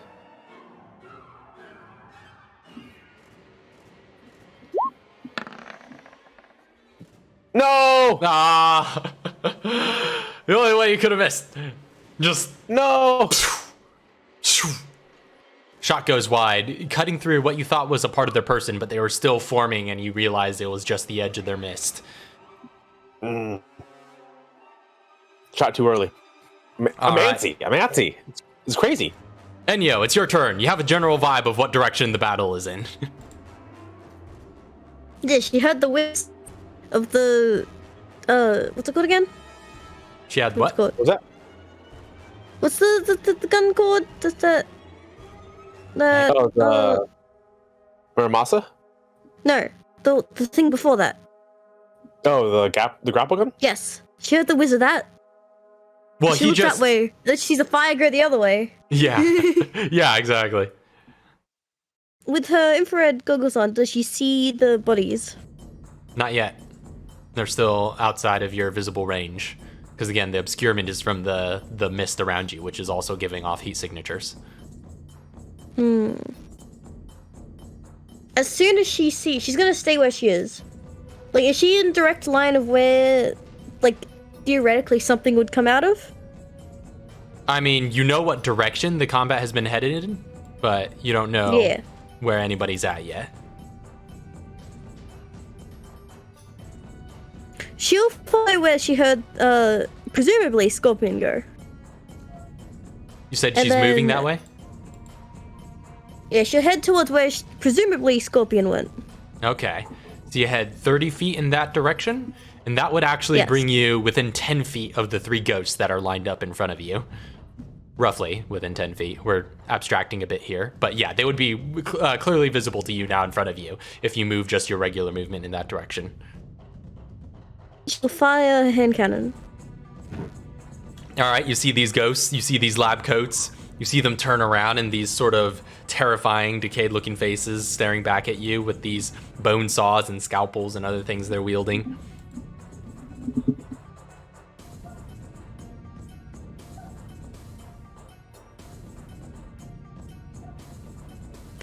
That's Zombie lab technicians. 17. Hits. Cool. That was almost that one. What was that? It was almost in that one. Oh. Almost. This fog is making it hard to hit. Yeah, that's right. Ooh, nice damage. Okay. Oh, and does that weapon overcome resistances? Piercing, yeah. Oh, piercing power. All right, sweet. Yeah. So. Piercing power. It's a different one that also. Where is it? Oh right, Like yeah. I think obliterate? it's a more powerful version of it essentially. So yeah, you eviscerate. yeah you deal raw damage of just this loud crack and obliterate a section of its body as it scatters outward in a puff of smoke and various bits of blood and flesh. And Scorpion, you recognize that they're getting some fire from the other side as you see a brief muzzle flash I have through to the do fog. something real quick, so I can't continue my turn. But I will fire an extra attack. Did that kill the first one? No, you did not. Okay. I'm gonna cause lingering shot on that one. Oh, what does that do? At the start of its next turn, it takes 2d8 extra piercing damage. Gotcha. And I'm gonna extra attack a second one. But I have to go real quick. Okay. Shall I'll one of roll us just the- roll? Yeah, Lauren, you It's could just roll for 3d12 that. plus 9. Yeah. And I'm just the gonna regular use one is... Yeah, we got your 3d20 rolls in plus the 15. history, so Oh, Yeah. okay. This is her extra attack. and she said this was against a different target, right? Yeah.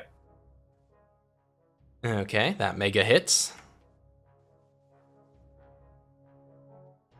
3d12 plus 9. This is damage for her other attack. Oh, All That's right. a lot of damage. Same result.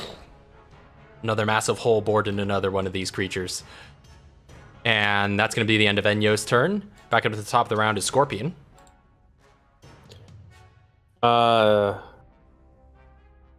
She's not close enough for me to get sneak attack on him.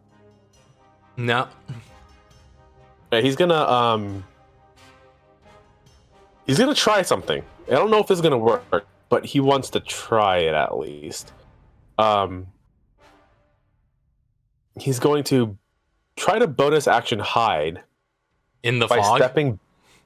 stepping back into the mist, into obscurity, and then coming back in at a different angle. Ooh, I like it. All right, stealth check. Well, you got a massive really minimum, right? So 27. yeah, I would say don't even bother. Yeah, not it's like not with these 27. guys. Not with these guys. Yeah. I'm not curious. It is 27. It is 27 on a stealth for him, minimum. Absolutely ridiculous. So he's gonna bonus action hide, back up, come back in, and then just like. All right, disappear Right, and so- reappear. Let's have it. Roll with advantage. All right, Who you're targeting? and Are you targeting the one that just got hit, the one that got a big, massive hole. Okay. Bullet. so the second one she hit? Well, they both actually, yeah, they both got hit. So either one of those two, either one of those ones, anyone that's damaged. Okay. Well, she lingering shotted one of them, which means he's going to take sustained damage. Do you do the one that's not taking sustained damage or the one that yeah, I'll is? do the other one. Okay, the other one.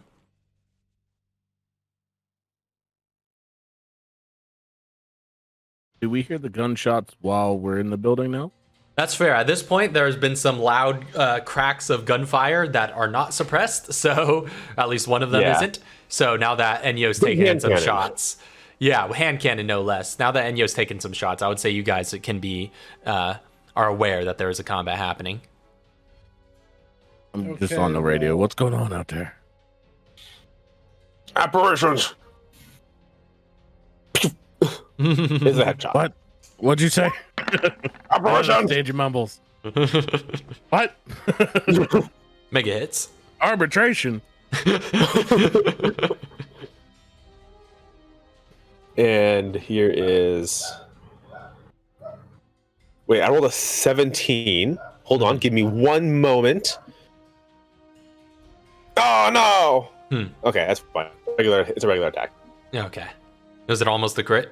You got an 18. It's all the crit. I think. With headshots, suppressed, with sneak attack, because I was hidden. I was hidden, right? Yes, you were hidden. You did definitely 27 hidden. I just didn't know if they can see through the fog, unlike us, or something. 61 points of piercing damage to one that doesn't have lingering shot on it. Understood. All right, that's a pretty hefty shot. As you headshot, you blow off like half of its face, which now is seeping this dark mist out from it. It is looking very rough. Lethal, right? Normally be lethal, but it looks very rough. But it is. Okay. Yeah, and then just like. Actually, not at this point. When I came out at a different angle, would I see Enyo now? I would say so. If you want, I would say if you use all of your movement in executing this maneuver, you can be in a position where you will have seen Enyo. Okay, I would go as far wide as I could. Try to get as close to my ally as possible. Understood. So you've seen that now. Now it's back to the ghost's turn. Well, now that's their turn again. One of them takes, what'd you say, 2d8 damage? 2d8. So Lauren, go ahead and roll that for her as well. It's just raw 2d8? Yep, raw 2d8. 12 points of lingering piercing damage? Yee.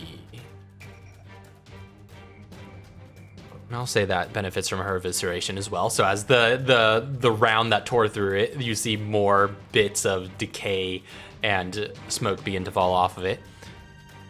But they are going to split their attention here. One of them's, two of them are going to move towards you since they're the primary target. But the one who just got, and who's still taking damage from the wound, bored through it, is going to go back for Enyo. You're both within a move of them, so they'll be able to make all of their attacks. They're each going to make 2 illusory blade attacks. So there's going to be 4 attacks against Scorpion. That's a lot of attacks, dude. It's 20. Oh, that's my AC. All right. And 18, so that doesn't hit. One hit. Doesn't hit. So one of these hits, you take... Yeah. 6 points of total damage. That's some pretty garbage rolls. That's a mix of slashing and necrotic. And then one against Enyo. I don't think that hits Enyo's AC. So I think she's in low 20s somewhere. Definitely doesn't hit. So nothing on her as well. Oh, also, I didn't do this last time, but given the flavor of the quarters and that were going on in the vehicle, you are also grappled by the ghost as you take this attack. So it stabs into you with that scalpel and is holding you close now. Okay. Yeah, I'll say taking as it rushes me, Scorpion's gonna juke and step to the side and take half of that 6. Gotcha. But that's the end of their turn. Next up would be Enyo. Is she back yet? I don't think so. I just got back. Oh, okay, yes, okay. It's your turn again. One of them Alright, is how right did up the in your last turn go? face. One of them's right up in your face. 2 are on Scorpion. Which one's up on my face? The one that took that lingering shot from you. Whereabouts are the other ones still within visibility distance? Yeah. Everybody's within visibility at this point. Alright, I'm ignoring the one that's in my face and shooting at the one that I shot at that I technically didn't shoot at because I left, but the one that I shot at second. Gotcha. So that one's currently the one that's grappling Scorpion. So that is definitely right on. And I also hit that one too. Yes, Lauren. Yeah, I'm shooting that or one. Scorpion hit that one as well and did some hefty damage. It looks pretty rough. It's missing half of its face. Nice. I'm gonna blow up the other half. 26. And you absolutely do. I think even with your minimum roll, you would finish off the last of this guy. I'm rolling anyway. Yeah, go ahead. Let's see how much overkill you get. Because he's got 8 hit points left. 28. All right, he's 20 under. So instantly, head splatters. The rest of him goes with the momentum, fading into the wind. This guy is off of you. You are ungrappled, Scorpion. And then she's gonna fire at the other one going after Scorpion. All right. She's completely ignoring the one that's up in her face. This guy's fairly fresh. He only took the damage from the car wreck. And even that seems fairly resistant. That's fine. But not to you. 27. Mega hits. 23, and then I'm also gonna add lingering shot to that one. Gotcha. Blast a hole in that one. Is that Enyo's turn? The other one. Did it take the 2d8 at the start of its turn? It did. Yeah, It we did. rolled for that. Okay, cool. Yep, that's the end of Enyo's turn. All right, back up to the top, Scorpion. So it's still one of them is still up. 2. One of them now is on me. Oh, yeah. Yeah. Yeah. But the it's one taking on- just some damage now. Mhm.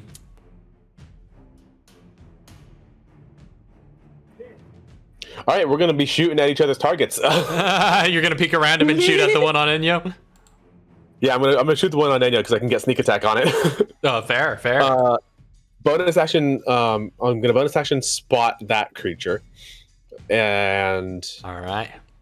Set your sight. then make my attack, and I'm not gonna move. Yeah, you just lean around, set your sights on that ghost, Yeah. look down the scope, he's spotted, make your shot.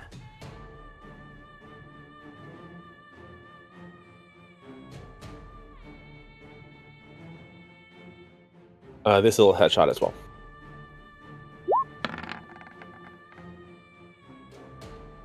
$25, make hits. 25 to hit. With headshot, and with sneak attack, and spot.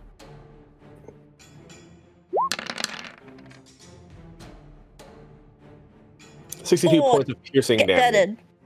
Oh, yeah. Right through the dome. In one cheek and out the other, the jawbone comes loose as the entire thing dissolves into the mist. Fantastic. Now I'm gonna sit here and hope Enyo kills it before it kills me. Well, you better hope, because he's going to take a swing at you with a bone saw. Bone saw, that hits me. Just the That first does one? not hit me. The first one hits me. All right. You take... Ooh, mixed bag. 11 points of slashing and necrotic damage. Yep. I see it coming. I'm gonna do a backflip. I'm gonna have it. All right, half to 5. And you are grappled once again. Eh. Yeah, you No one takes backflip, the but he draws you back in again. So yeah, that thing got its grip on you, even with your flippiness. Yep. Flippy to be. But Enyo, oh right, yeah, this guy takes the 2d8. So go ahead and roll that, since it's his turn. Do I roll it or are you gonna roll it? You roll it. You roll it. Okay. It's your damage. Now it's my damage. Ugh! All right, 3 points of damage. Baby to him. roll. All right, well, you have a chance to make up for it, because it's back to your turn, Enyo. You see this guy's grappling your buddy now. Has a saw stuck into his arm. How close is Enyo? You're within a movement. Okay. Do the other party members start getting close? Did you all start making your way towards this combat? Yes. Nope. I still didn't understand what came over the. yeah. Chauncey's still trying to interpret the words. Arbitration. What are you talking about, arbitration? You getting sued out there? Right. Can you say that I'm within 30 feet? Yep. Yeah. Well, you have to be. You have to be Wait, because you am can't I- see anything. Am I at beyond least the- 30 feet? That's what I mean. Am I at least 30 feet? You're within that range because you're able to see them.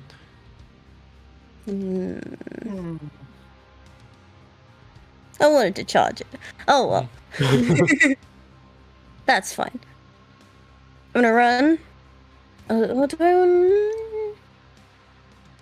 I want to charge it. I want to step back, bonus action Phantom Dash, and run towards it, so I have at least 30 feet running distance up on it. All right, understood. And then So you the free action to put a hand cannon. Oh, actually, technically, she doesn't need to put a hand cannon down because it's still my hands. Yeah, you could just bash with your offhand or hit yeah. it. Otherwise, hammer fist. Fill the barrel with blood. Well, not blood. Smoke. Blood for the blood but yeah, barrel.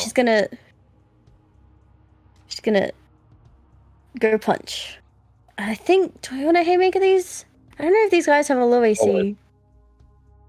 Always. Okay, I'm gonna Always. haymaker. Haymaker, let me get that up. I'm still Even not though used to last haymaker. episode we learned that not always haymaker works. it's fine. Always try. Minus 5 penalties. That's plus 7. That's what it was. Alright, she's gonna go punch.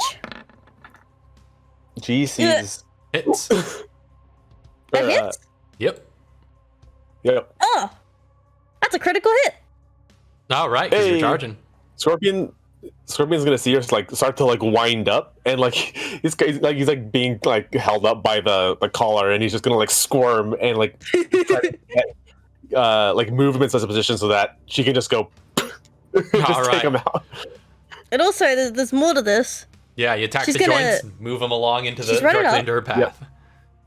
She's gonna go punch him. Well, yeah, punch him. Same thing as what she did with Joan. She's gonna punch him and then try to grapple to bring the cursed dude down. Oh, okay. So you're doing a takedown attack. Yes. All right. So roll the damage first. That's 46? 46.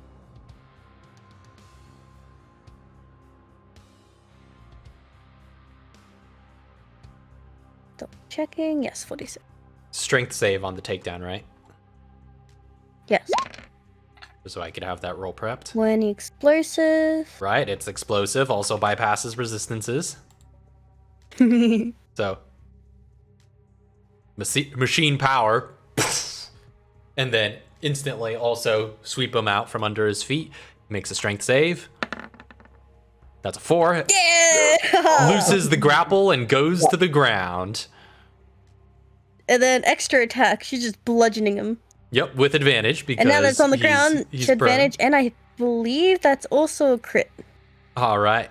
Let me double So you check. go into your ground fighting. Yeah, we established this last time. It's all the attacks on this turn. So yeah. Yes. Prone target unarmed strike is a critical hit.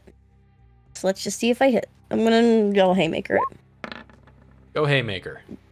All right, mega hits.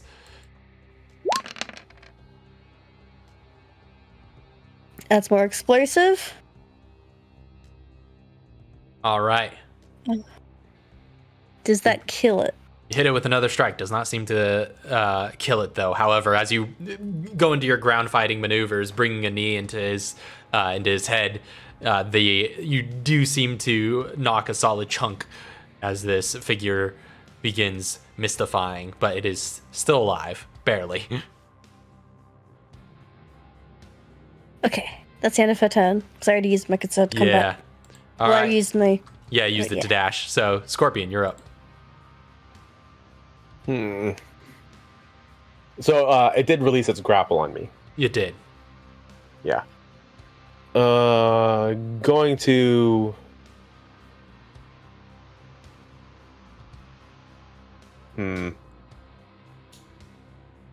Just stomp on Yeah. it with me.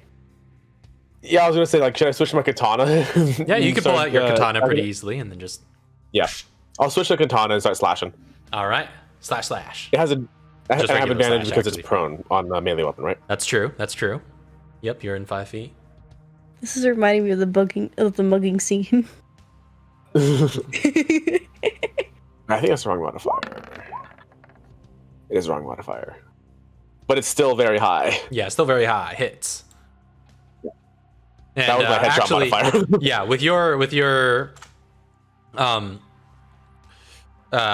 minimum damage, you would be able to kill this guy instantly. So Yeah, you're just gonna like walk up and coolly just. instantly draw a line across, return to the miss, and that's the Yep. last of them. As Take one last look around just to make sure.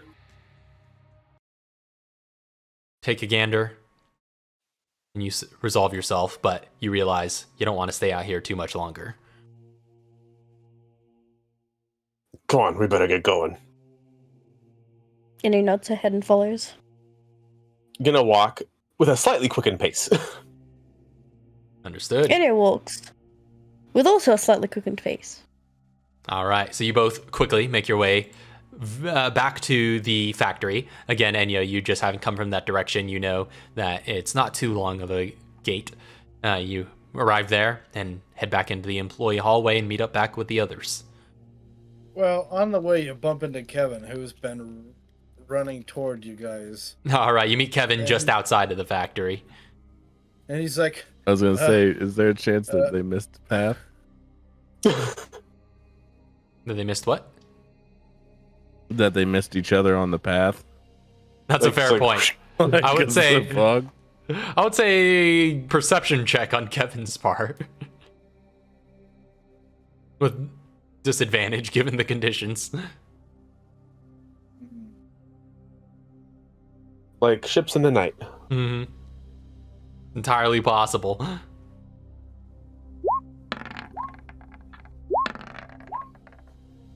Okay, 23. Yeah, so you're able to you almost do, but you catch the footsteps as they come and you realize they're about to go past you and you're like, "Wait a minute, they're right next to me right now." You course correct and you're able to intercept them again. he's like, hey, hey, hey, Hey, what the heck happened? What's going on? We've taken Nah, we care cool. of it. Oh. Well, I mean, if you've solved the problem, then Oh, I guess you also everything's cool. like.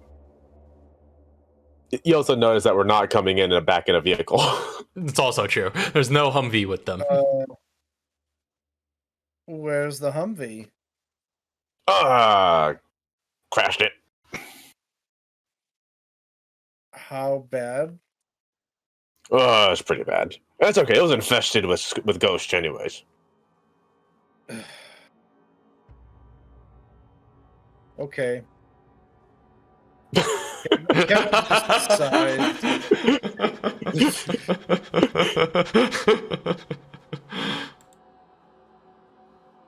At this point, he's seen worse. He kind of expects this by now.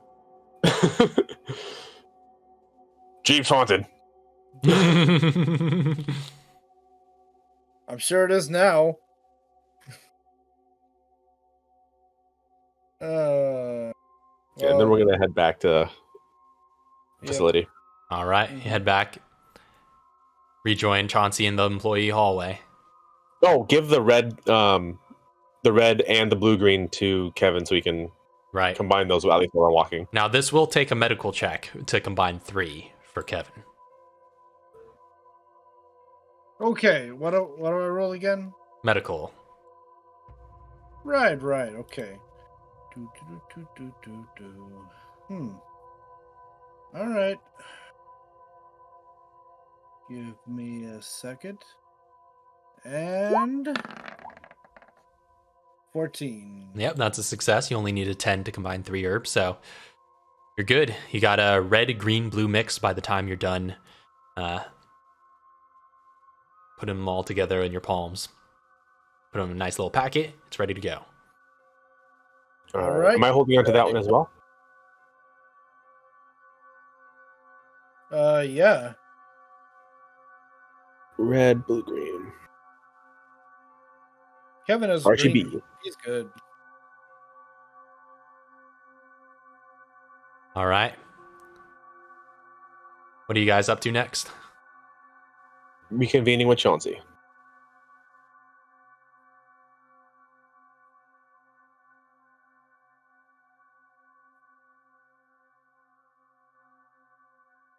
We're heading back to reconvene with Chauncey, yeah. All right. Chauncey, you see the others rejoin you? There you are. What did you say? I said, there you are. Yeah, got a little bit turned around on the way back.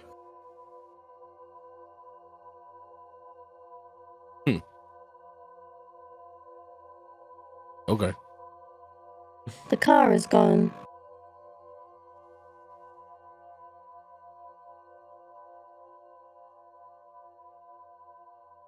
What'd you do to the Uh-oh. car? Enya looks at Scorpion. Oh, I crashed it. Why we can never have nice things. And just like same thing with Kevin is like, it's all right, it was haunted. Chauncey scratches his head. Okay. Sure it was. Like the trees were alive.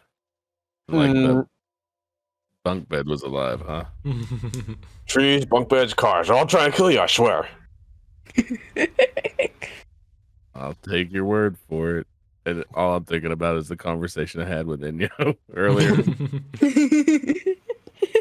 These guys are hearing and seeing things. This is really messing with everybody. all the insane people is going around just like this freaking guy. Everyone with madness. Where are we going? Upstairs or production line? Oh, careful! I think we can. Well, I don't know. I'm assuming we'd be able to see like a third or the other stories from the production floor. So if you go to the production floor, you might be able to like just see if there's anything worth seeing up there. If there's like a catwalk or something. Maybe. So y'all heading. Or unless it's like completely other rooms.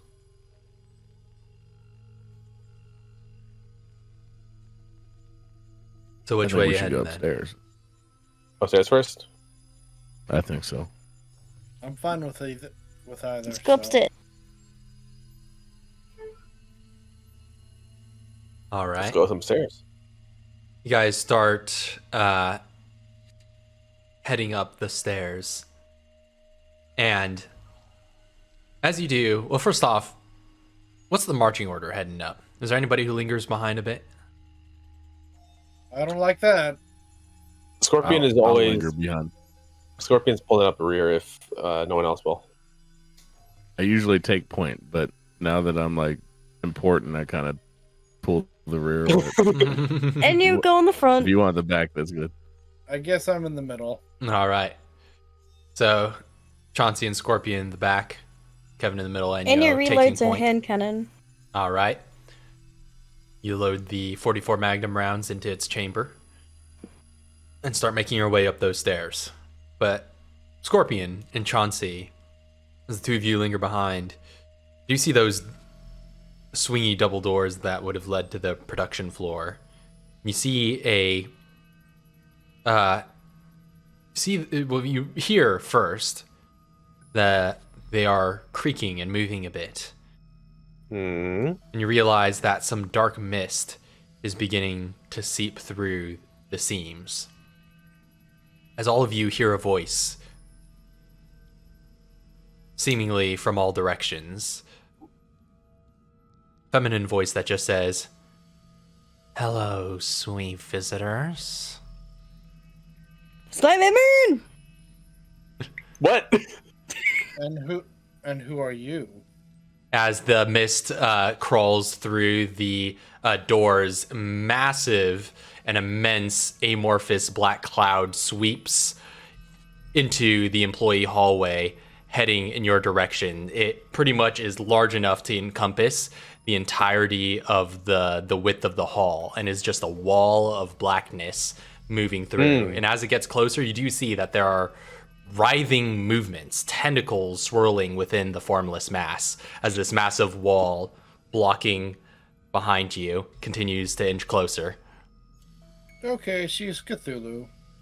I side eye Scorpion to see if he's in a panic status to make sure that I am seeing what I'm seeing,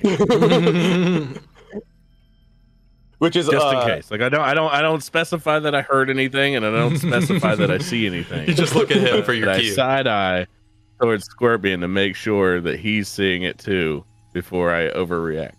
And then you So this see would. the look of this completely stoic psychopath with no emotional reaction. Does your metal jaw chatter a bit? Are you preparing to fight? Are you preparing to fight? Like any? Yeah, any he would be signs preparing to you fight. can see that- yeah. Yeah, he's got he has his rifle out, and then he moves it to ready. All right. Then I start spinning up. All right, you start spinning. you're- That's all I want to know. That's a Immediate. hand cannon. All right, so immediate course of action is you guys would move to attack. Yeah. Okay, I would say. Hold on. Well, Two- attack and retreat. preparing, I think, at this point. Yeah. You're retreating back up the stairs and just like Sean, shooting down the stairs as this entire form clogs it up. I mean, I'm like arms at the ready, PRO held up, but Yeah, I'm well, curious. I'll say I the wanna two. talk to it. The two at the bottom of the steps can immediately go ahead and make their attack rolls, since you two Oh, were the man. closest and reacting first. Well, there goes. Go in the section hide. There's nowhere to hide. are you just standing behind me? Oh, okay, he is ready. I see him hide behind me. Attacks from both of you. Is it a thing that I can spot? Is a creature. I'm gonna spot it. All right, bonus action spotted.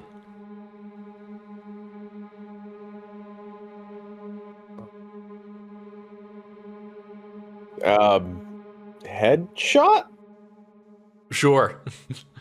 Yeah, always headshot. I'm already lining up my math too. Yeah, 21 on my rifle. Okay.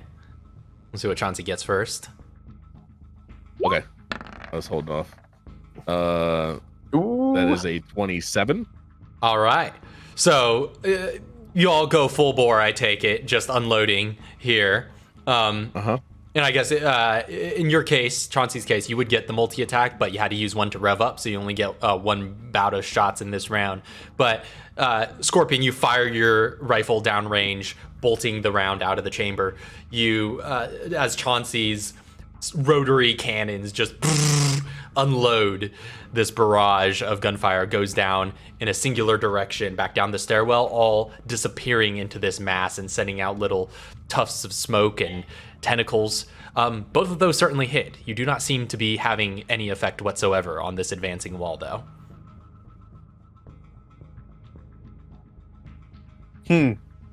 That's not comforting. No, you used to the other ghosts as that you strike them, at least make some indentation on their form, but this is just nothing, utterly unresponsive to these kinds of attacks.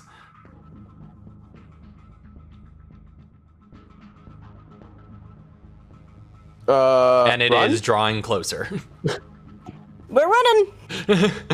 So you immediately see the inefficacy of your attacks, turn tail and run as it gives chase, and this mass just moves, clogging up the halls. You guys get up onto the second floor. You have moments, seconds to get your bearings and figure out where you want to go.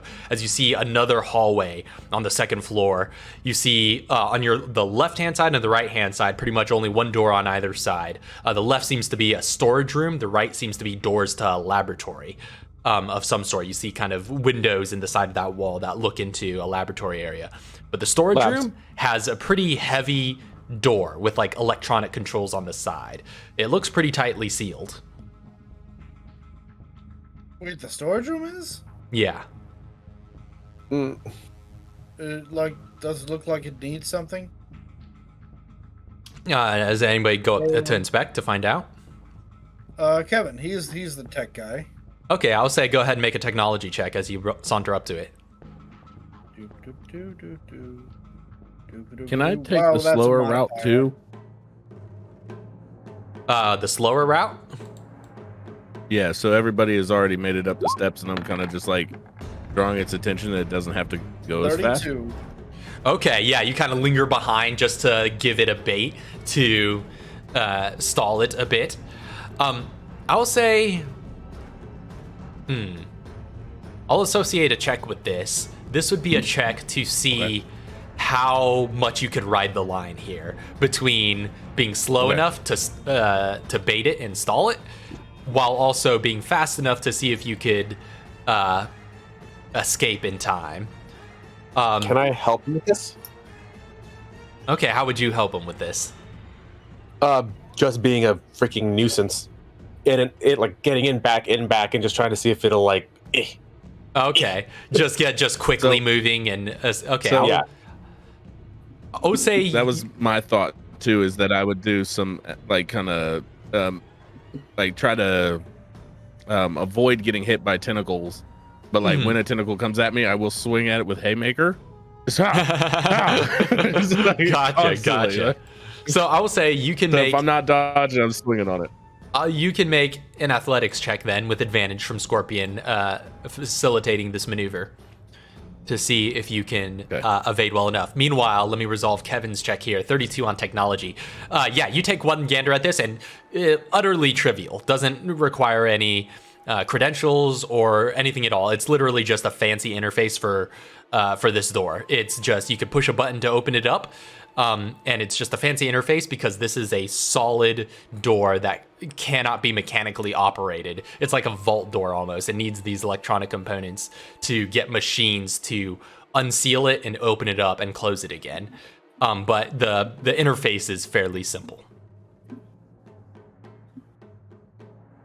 Oh, so could Kevin open this? Yep, at the push of a button. Okay, then we will push the button and open the door. All right, it unseals as you hear air bleed out from the inside of this room as you see various pieces of the door shift outward, almost loosening before they swings loose, and you could swing it the rest of the way open. Okay, then he's gonna quickly sweep the room. See what's in here. Okay, so you head into the room and you take a look around. We'll get to that in a second. Let's resolve Chauncey's check. So Okay. that's athletics with advantage. Did that not do that right? Slash R. You put R slash. Slash R. My bad. I tried to remember. I don't do this stuff. I usually just click the little roll button. No worries. But it was close. It was close. Yeah. There we go. That's what I want to do. Ooh, good thing you had that 21. one. Okay, 21. I will say you almost, like a football player are able to juke and in and out of its area, threatening it enough to slow its movement, like the blob, trying to absorb you first, but are able to get out readily enough. I will say you don't have to deal with too many of its effects. However, it will get one attack on you as you attempt to go back and rejoin the group. Okay. So this is Am I going to be part of that as well, or no, it's only going to get to make one given the quality of your performance there. So this is going to be a tentacle that whips out towards Chauncey. It's 15. That's a miss.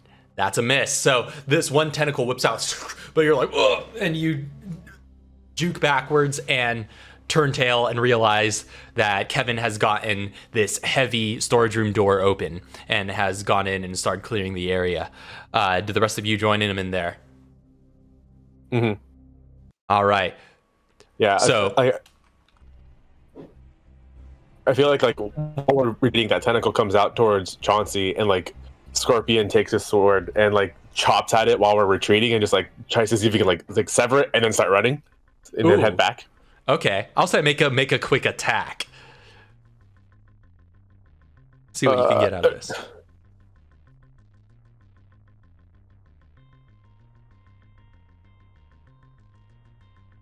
That's the right modifier for my sword. Oof. Nope. The sword doesn't jump. So you swing your sword at the tentacle, and as you do, you kind of almost clip it a little bit, but the tentacle actually, on its way back, curls around, wraps around your blade, and actually yanks it out of your hand back into the center of this shadowy mass. You have lost your katana. I'm going in. Going into the storage room or going into the mass? I'm just gonna go in. Let's give my katana.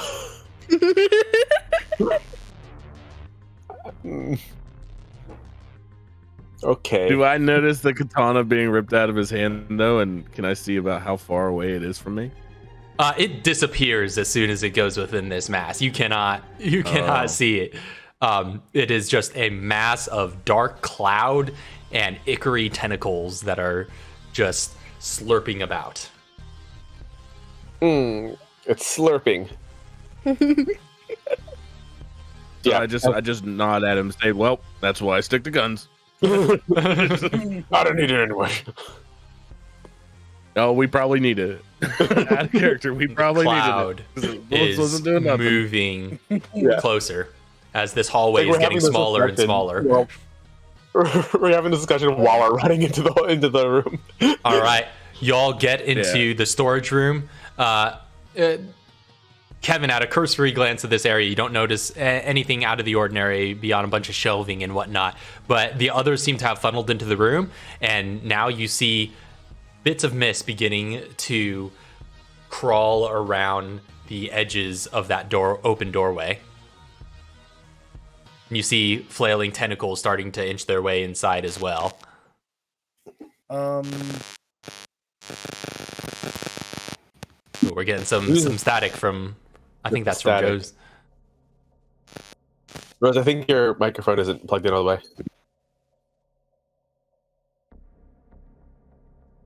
What was on her end? Our So- robot was malfunctioning. Kevin's gonna close the door. Is it better? Yes. All right, I'll say make an acrobatics check then, Kevin. If you're racing against time here as this thing. You guys lingered for a little bit. This thing has gotten a chance to start coming towards that opening.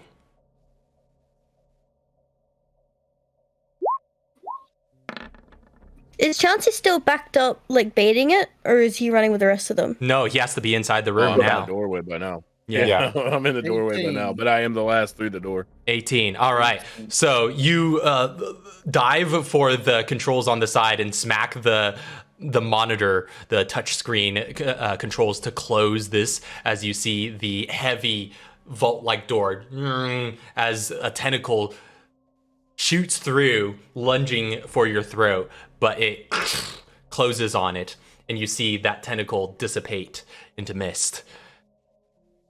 Before you hear the mechanisms of the door seal tightly, and you now seem to be in an safe, airtight storage containment room. You see this digital display light up above the door that starts with 1:00:00, and then goes down to 59, 59, and then counts down. It's about Ooh, it's a counting down. So there looks to be a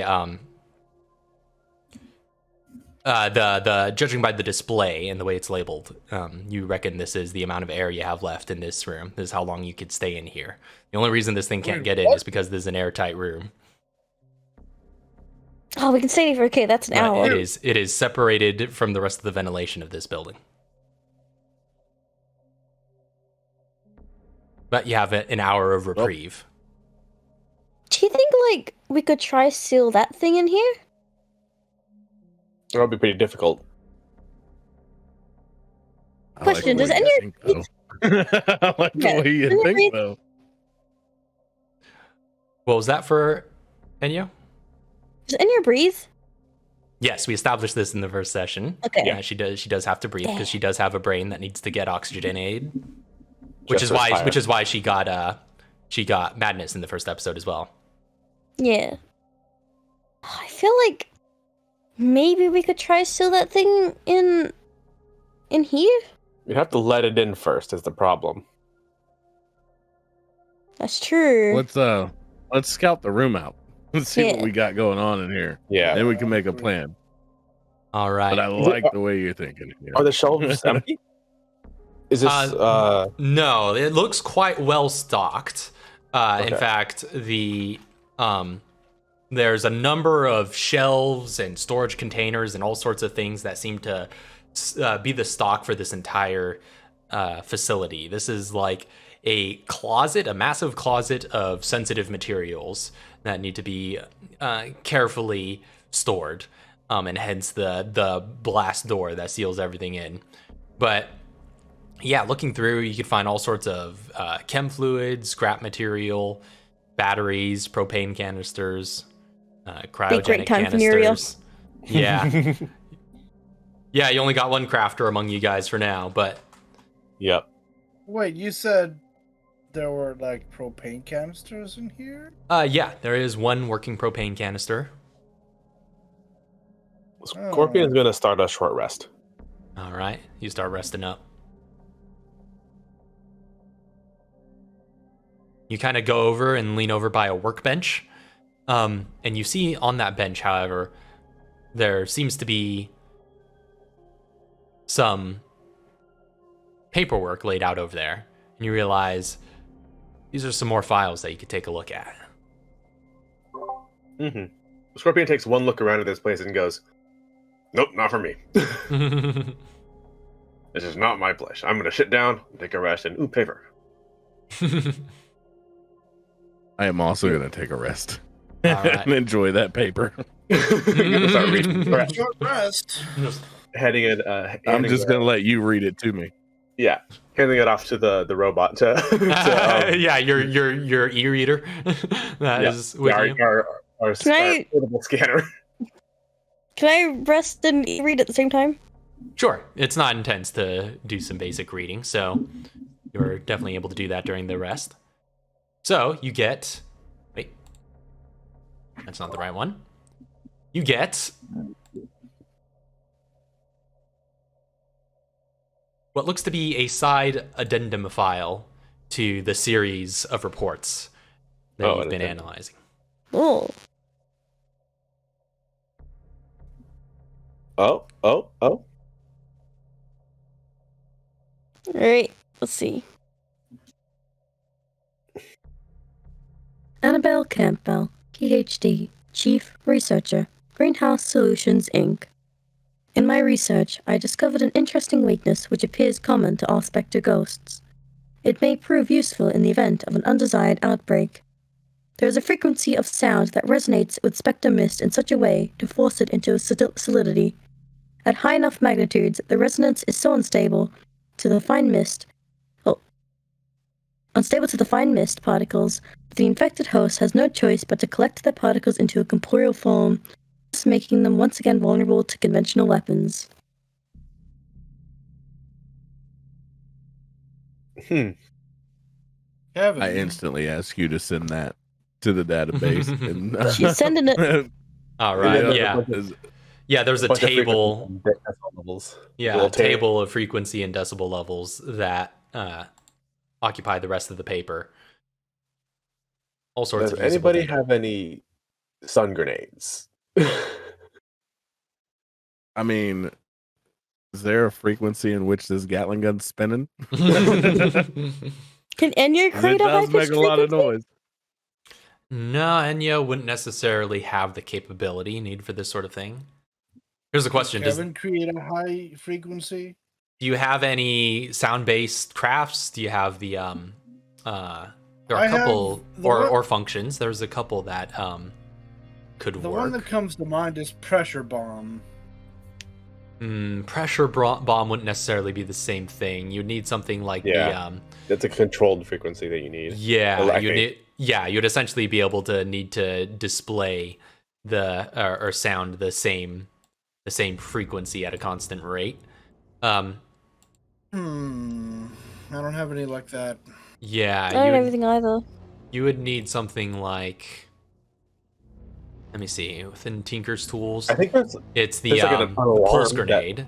Yeah, there's the pulse grenade or sonic blast. You don't have anything like that, right?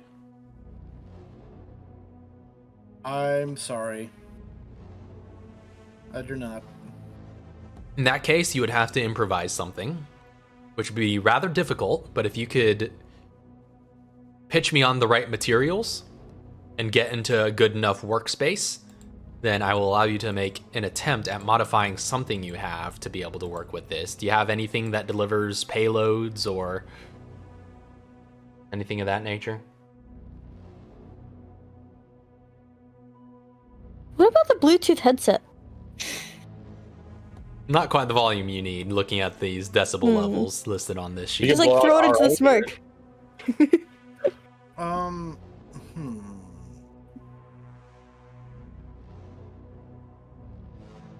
Yeah, I don't think any has got anything on there that could be useful.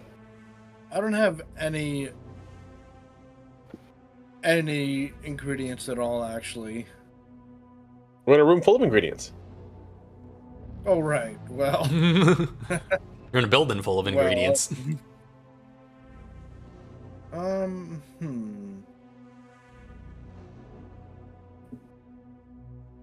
Is there...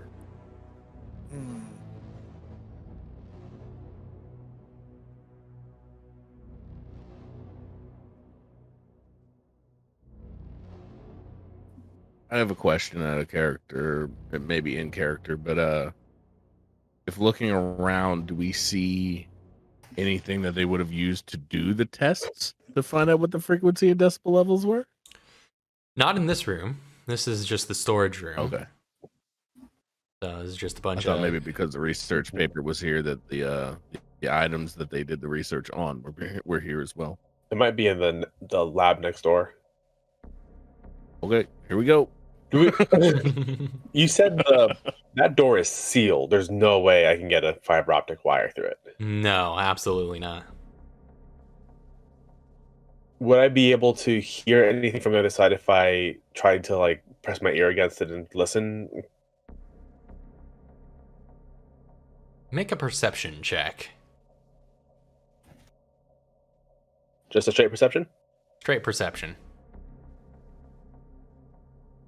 Minimum And of there's six. like adjusting her hydraulic limbs to see if any of them make a sound that she could like amplify.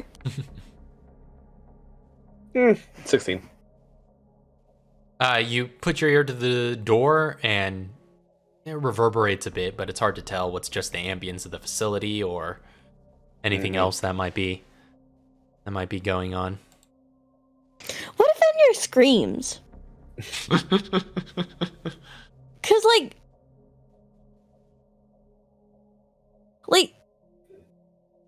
I don't know how to explain what I'm thinking.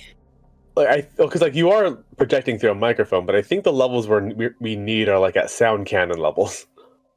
Can you amplify her voice? Like use some stuff to amplify her voice? To like reach like an ear piercing screech? I think You know have what I'm enough amplifier for that. I only That know might how to be make one sound, and it's all dependent on whether we're getting that propane tank or not. Well, I suppose that's a problem for the engineer to solve. If he thinks he could hotwire something like that with Enyo speakers. Let's see, there needs to be something sound-based in here. Something sound-based. Sound-based. Could I investigate? Or What do you do I have investigate? to solve this with my own mind? Well, pitch me some ideas, and I'll let you know what you roll to explore those ideas. Are you taking up Enyo's proposal, or are you trying to find a new solution? I like Enyo's idea. Okay, I would say make a technology check then to see if you could figure out the logistics or feasibility of that. I'm glad my modifier is so high. Knock on wood. Hold on. No. Actually, never mind. Oh, another 32. So, yeah, that's a massive roll. So, yeah, giving that some thought, you reckon it should be feasible if you understand the mechanisms of any sort of speaker system generally. Just considering Enyo at a superficial level, you know that she has a pretty robust high-fidelity speaker built into the throat module that is essentially designed to emulate a human voice, and human voices have pretty wide ranges, and it is definitely should have a pretty high possible volume output, even like just at like a regular rate. But if you were to push that using modifications, you could probably get the kind of volume that you need to pull something like this off. However, it might cause damage to those speakers. You might have to blow them out.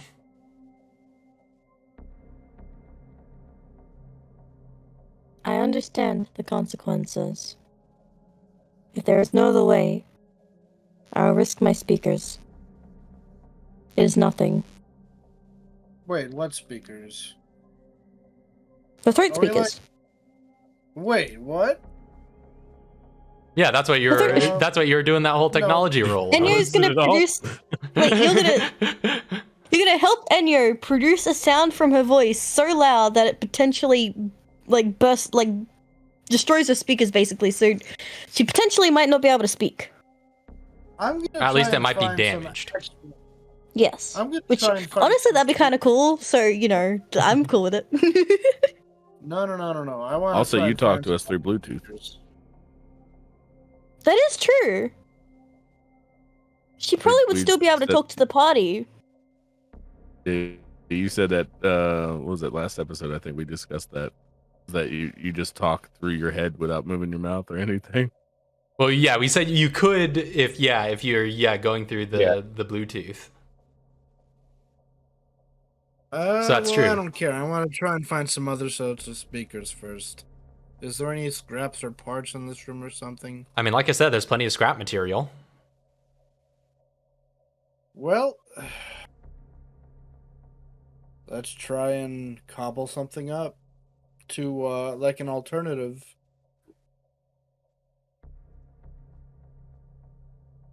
Okay. Well, you've got some scrap material. You've got some batteries.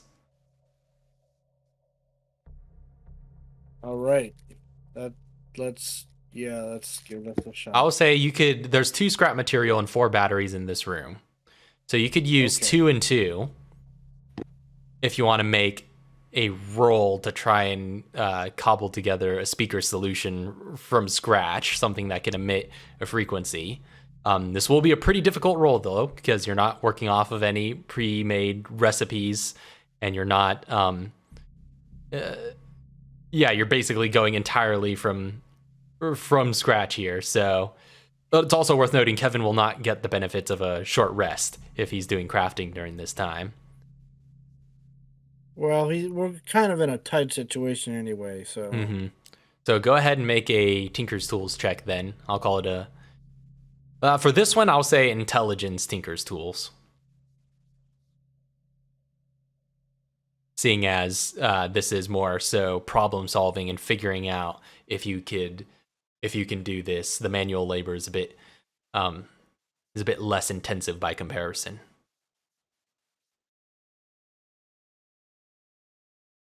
That's intelligence plus your proficiency with your tools. that's still a pretty solid modifier there.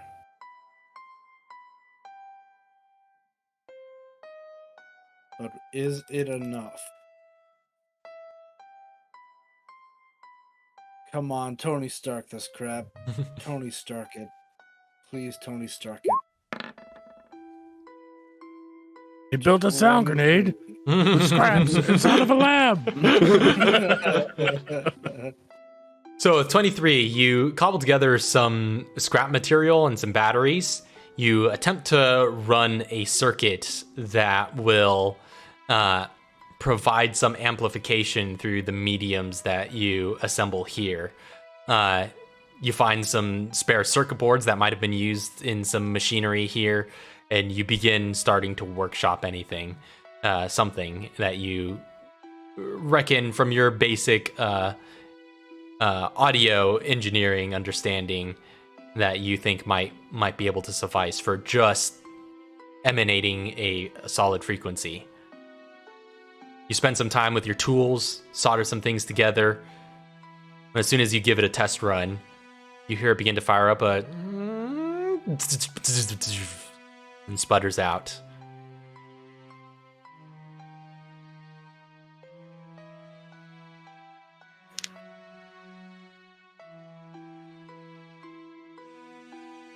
Wait, so out of character, did any already show her willingness to do this? Yeah. Yeah, well, based She on all that already said dialogue straight you up, had before. Like, she doesn't care if something happens to her voice.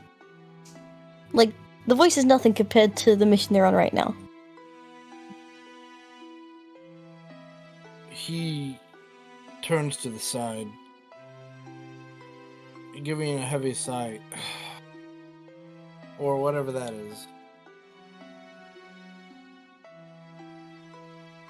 An annoyed sigh, there we go. Whatever. But either way, he, The option still stands.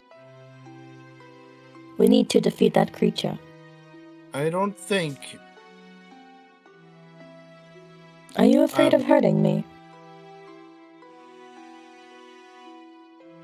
He squeezes his fist. I don't want to. The only parts of me that aren't machine is my brain and my spine. I will not feel pain from this. It is just a speaker. We need to complete this mission. I'm willing to do whatever it takes. I need your help, Kevin.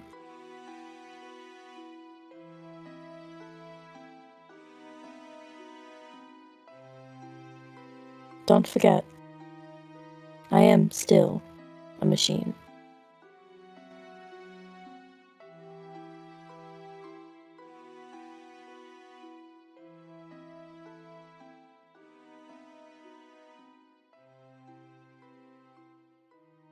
He sighs with resignation, and he's silent for a moment. Then he finally says, "Alright, come here. Let's get started." So, you have a couple of batteries still left, and you definitely need that to power some amplification. Do you have any more scrap material left in your inventory? Use the two that were in here.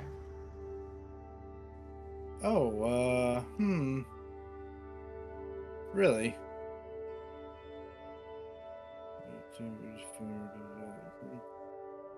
No. In that case, you'll have to find some.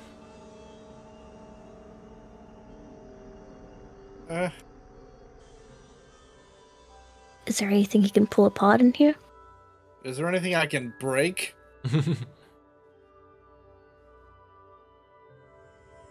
Other than in I'll here? say...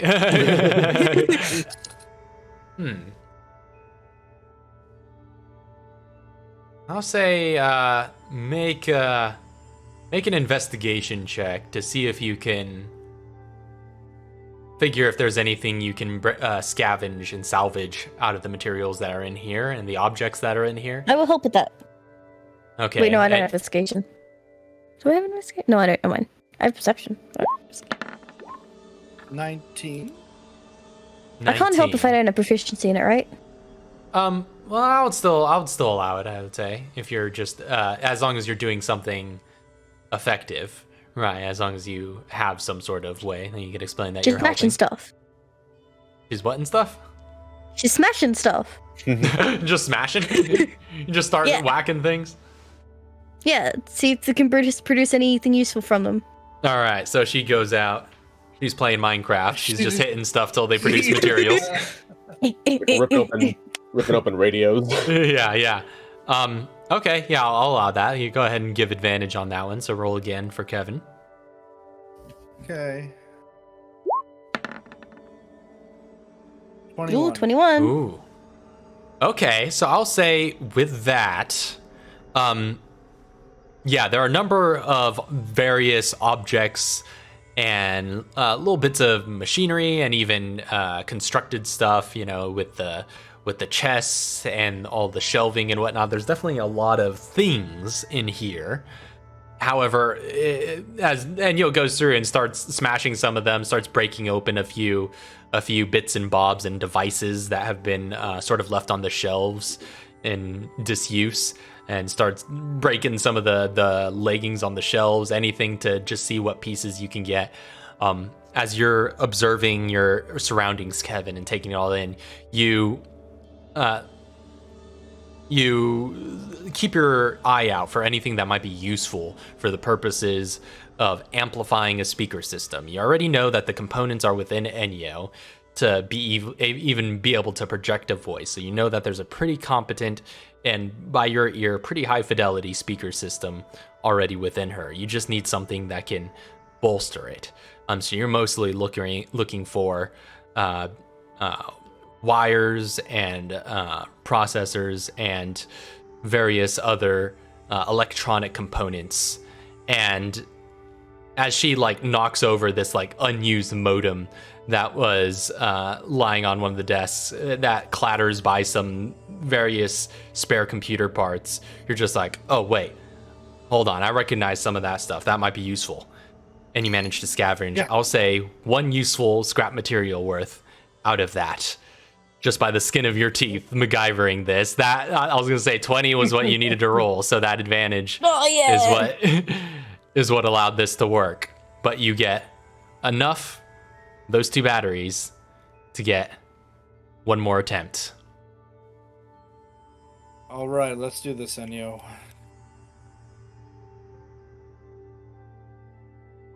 So go ahead and make another Intelligence Thinker's Tools. I wish I could help you with this. It's your body. Can I help with this? If you, I mean, how would Enyo help with this? She knows her body more than anyone else in this room, probably. So probably directing with different wires, where to put things up, where to adjust things, the mechanics of her speaker. Okay, yeah. So yeah, that's true. You can provide tests for him to work with. Given that you know when you're projecting yourself and when you're trying to add more volume and whatnot. And so he could open up some various panels and give you directions like, okay, yeah, say something and see which parts light up. And then okay, say something louder and see which parts, which mechanisms and circuitry is active. And so I'll allow that to be advantage for Kevin. Okay. Oh man. Come on. Come on. Advantage. Come on. Yes. Yes. All right, natural 20. Yes. Okay. Okay, well, this is pertinent because your time is running short here.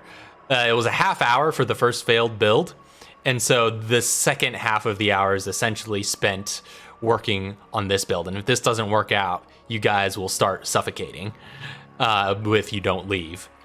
So you start cobbling together your assembled materials. And again, you open Enyo up and run her through those paces as described earlier.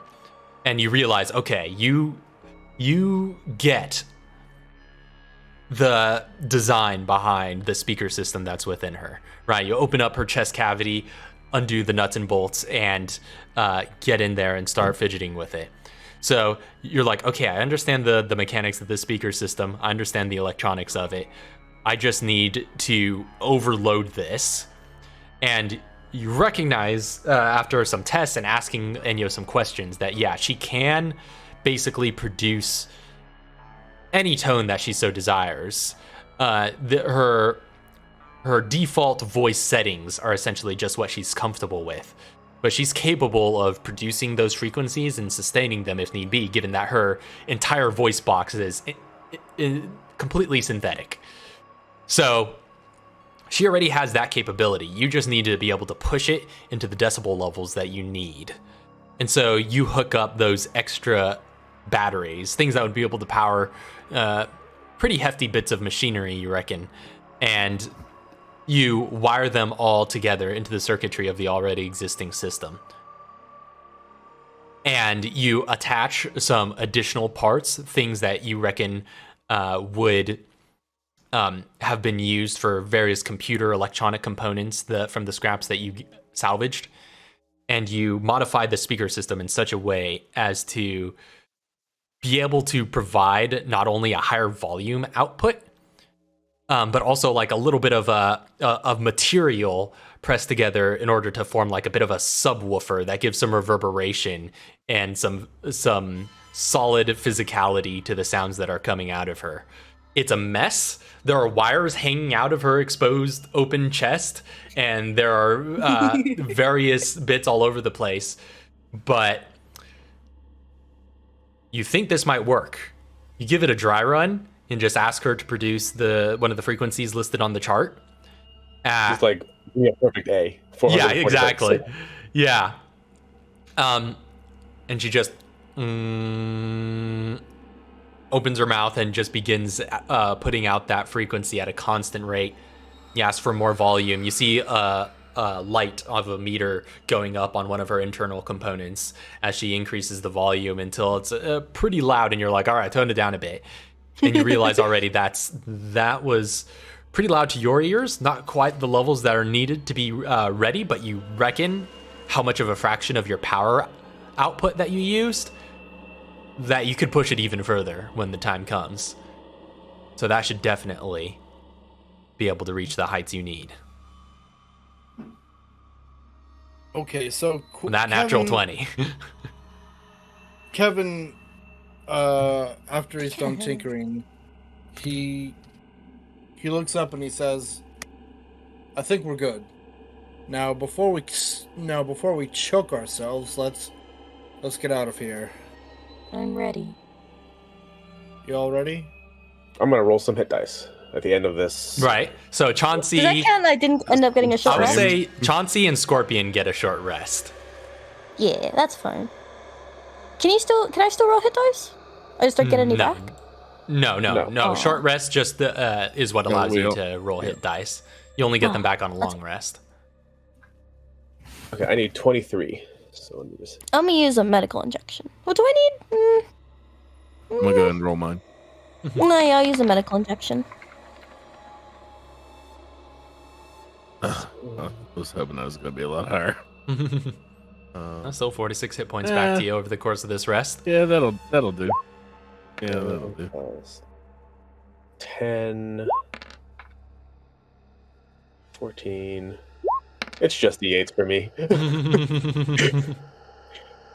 20. Okay, so I used 4 for 20. Yeah. So is that a medical injection for Enyo? Yeah. All right, 14 hit points back to you. Before we go anywhere, since we only took the half hour, right? We only needed a half hour. This was an entire hour, so you need an hour for a rest. But I mean, I was gonna. So you had to spend the entire time, yeah. But like, while that was going on, could I have been looking around, and if nobody took that propane tank, I'm going to snatch that sucker. Yeah, sure. That wouldn't interrupt your rest for that. Also, reload my guns and all that. Kevin, Yeah. you needing it? Yeah, Evan? Kevin, What now? did you need the propane tank for anything? I originally was going to, but I realized I don't need it. Okay, if you're not gonna need it, I'm gonna take it. Also, Okay. so if you want me to take those bandoliers off you, I will. So you have room for more crafting supplies. Hmm. I also have bandolier space if you need like, because like you don't need to hold the ammunition on yourself. We can just top you up with ammo if you need it. Yeah. Suppose in that case, I could hand those bandoliers over to Chauncey. Okay, they are empty. Oh, they have loads of 357. Like there's 27 rounds of 357 and a total of 26 rounds of 762.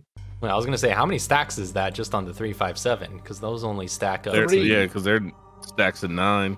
stacks of 9. So that's Stacks 3 of 10. stacks. Yeah. Or is it 9 or 10? There's stacks of 10. Okay. It's 9. Is it? There should be a stack of 9. Yeah, because I And just 763 refilled stacks all of those 15. ammunition whenever we left. 762 is 15. So, do you need one of those bandoliers to carry that ammunition? I mean, I No, do it is need a stack up to space, 10 yeah. for 357. Is that ammunition doesn't. It's like I can carry it for you, but it does me no good, is what I'm saying. I don't want to clog up your inventory with just spread out ammunition.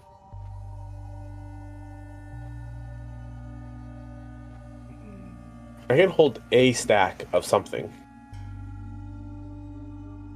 I got no room. Well, I mean, Mhm. I got space too. Yeah.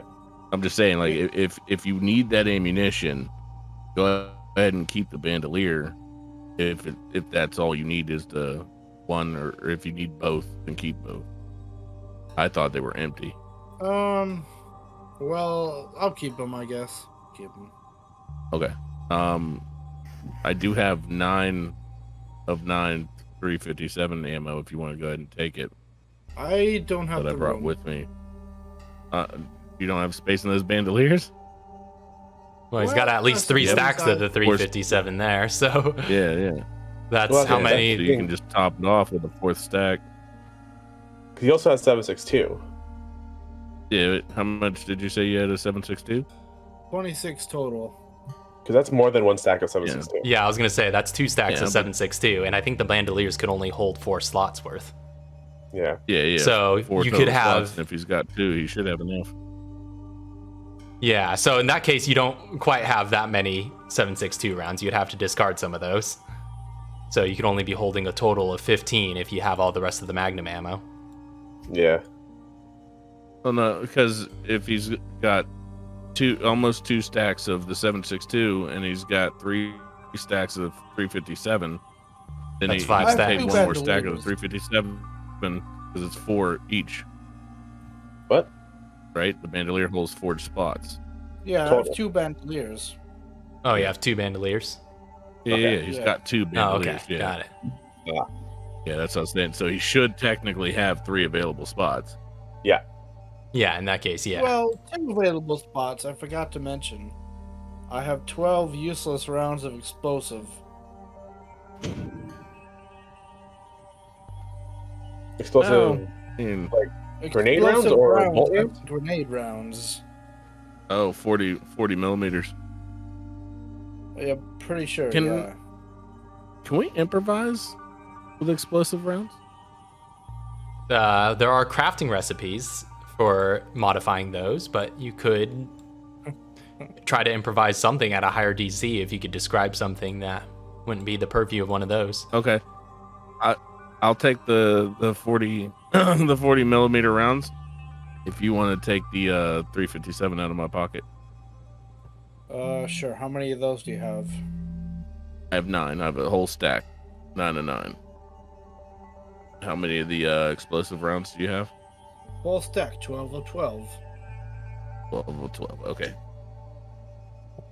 I think I made those. Maybe. Mhm. No, wait, no, I don't think I have the. I don't know, whatever. I have them. Okay. Yeah, I'll take those rounds, and you take the 357. I don't need it. Okay. Well, anyway, let's open the door.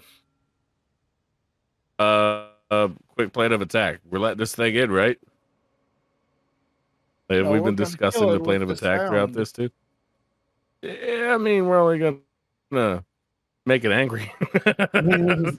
All I'm saying. Well, we turn it corporeal so we can punch it with bullets. Yes. Okay. Well, then I am going to set that propane tank right in front of the doors. Oh, you know what? This reminds me of Resident Evil 5.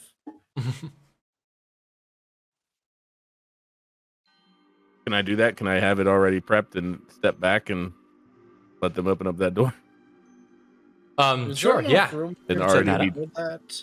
and be trained on it because I am going to just poof it. All right. Yeah, Do a you can have your. fireball. First, okay, we need an order of events here, first of all. So, when the thing approaches, and you breaks her speaker screaming, and then you shoot the gas, and then you shoot the canister. Once it becomes Yes. corporeal. Are we clear? Yeah. No, I'm gonna wait. I'm gonna wait until I feel like Okay. it's going to be effective. Yes, Alright, good. and nobody else is presses- gonna get hurt by it. He presses the button. Okay. Well, I was gonna say, as you guys are getting towards the end of your rest period here, the end of that hour, first you hear a voice come over the intercoms, coming into this room. As the same voice that you heard previously, as that gaseous form seeped in through the production area, comes over the speakers, the loudspeakers, and just says, "What's all this trouble and struggle about?" Who are you? What are you? Dr. Annabelle Campbell, Chief Researcher of Greenhouse Solutions.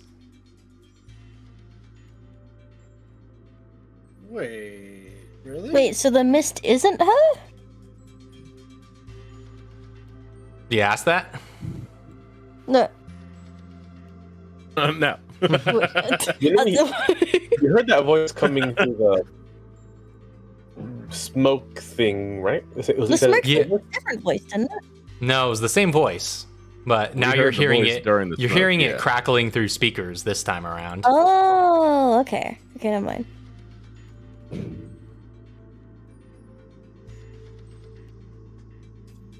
Chauncey just ignores the speakers, the intercom altogether.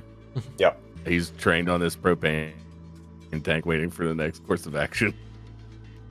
Well,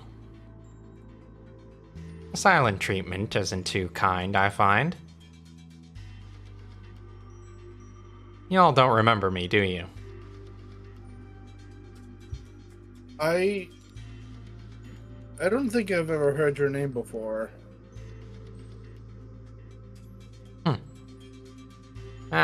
Who are you? Not entirely sure I recognize you in particular. Well, that would explain it. But Chauncey, certainly, we have some history. Yep. I think in my head, yes. But I also understand that everybody at Greenhouse Solutions hates my guts. So it's all good. As well as I dislike theirs.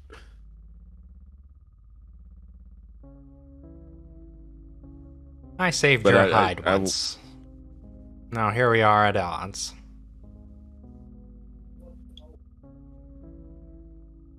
Kind of just sitting there nodding my head, trying to ignore everything that she's saying. Just like, nope, don't care, don't care. Gotta destroy, must destroy.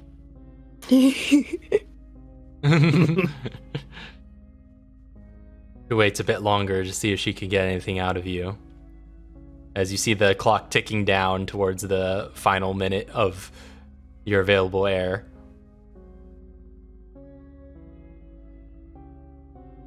I mean, Kevin did say he wanted to push the button. All right. In that case, you, as she's continues her talking, she just says, tick, tick, tick. And you readies herself near the door. All right, you ready yourself near the door.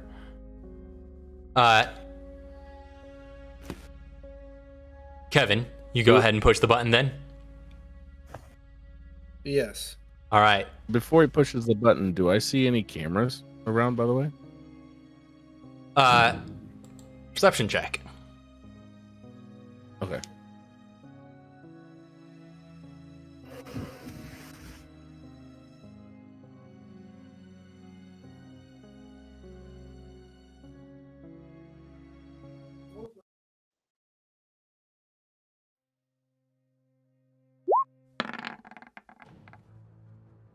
$21.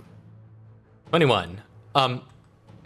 It's a bit subtle, but you realize in the behind some of the glass of the monitor, the touch screen, where you interface with the door, there is like a webcam type of configuration at the top of that, Okay. but just kind of built into the device.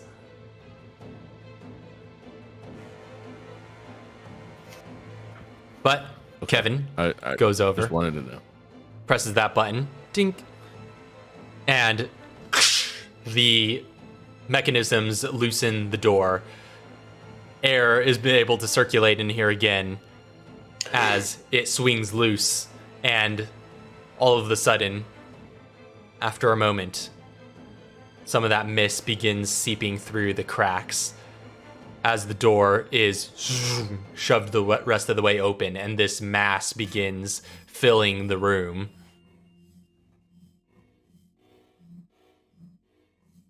It's the time. It's time. And you're I would say that- screeching. Let's To go the ahead and roll for initiative then. Specific. Oh, to the Ooh. specific decibels. My sleep schedule's so screwed. Oh, sorry. But no, it'll be fine. I go home tomorrow, so we're good. I'll sleep when I sleep in my real bed. This is too good to pass up. Gotta remember my numbers. All right.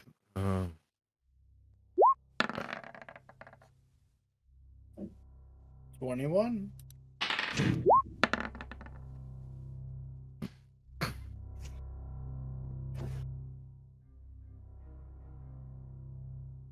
All right. So, what are our numbers here? Ooh, we got some pretty good rolls. You got some pretty good rolls. Scorpion's sitting at a cool 16. 16 for Scorpion. Chauncey's pretty high, 28. Ooh. I have a 21. One on Kevin. And yours 23. All right.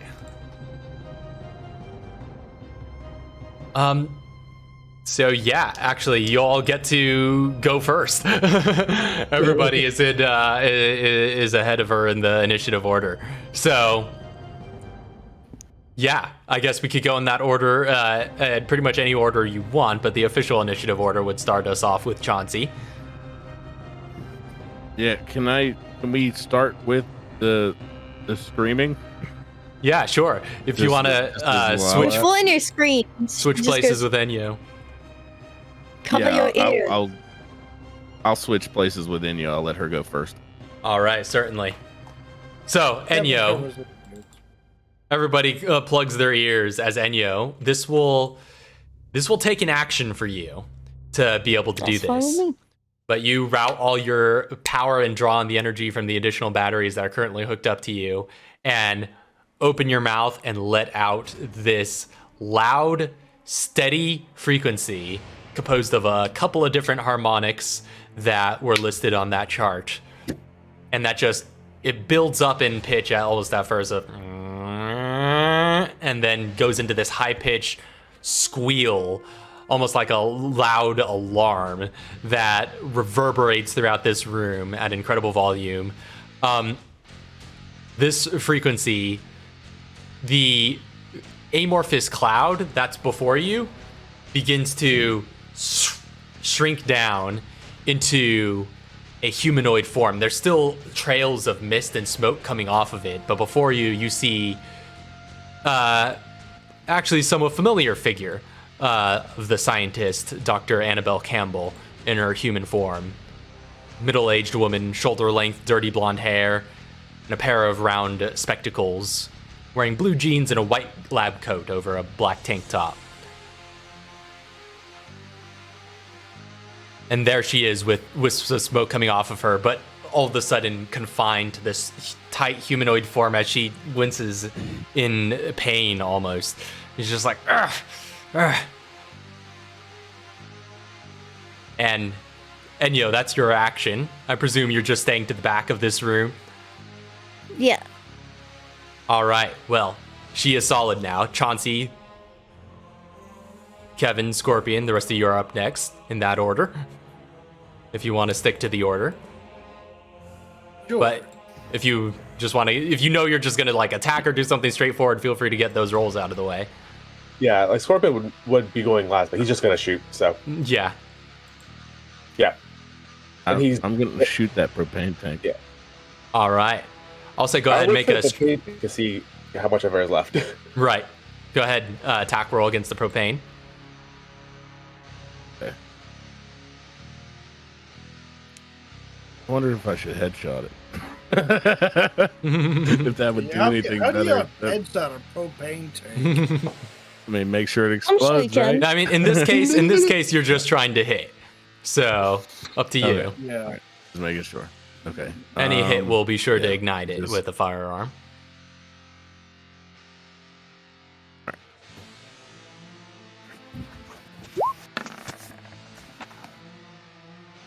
Go with a 30. Oh, yeah. Instantly. Which weapon are you firing with? Oh, my Gatling gun. Oh, so you're just... This is my go-to gun. you're just I sending... didn't send full Yeah, I'm assuming. rounds. I just bang. And just... zzz, and then... one round... goes downrange. Ding! Explodes into this fireball at the end there. I'll say go ahead and...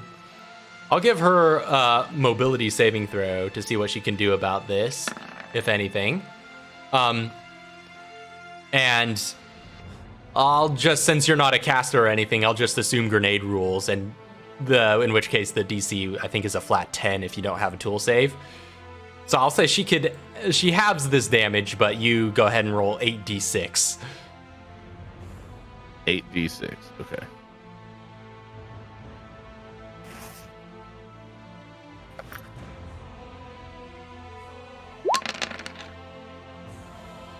$25. Okay. So it reduces that to 12 points of fire damage that she has just taken from that explosion.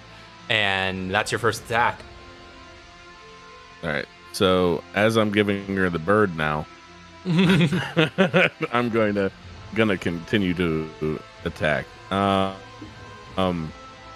We are going to, because now, was I allowed to have already had my Gatling gun spinning up before she came in, or did I have to spend my action at the beginning? You of that? said you were getting ready to shoot, right? So I would say Yes. you could have already had it spinning up then. Okay, just making sure. Okay, If so you I'm were gonna at the go ahead ready. and send a barrage of bullets into her. All right, let's roll it. That's gonna be a 10 though, or a headshot.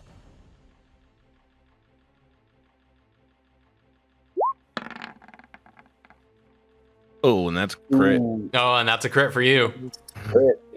Yeah, it's a crit for me.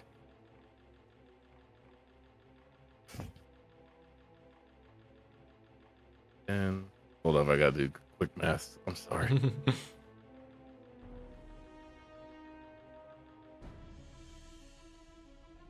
Team.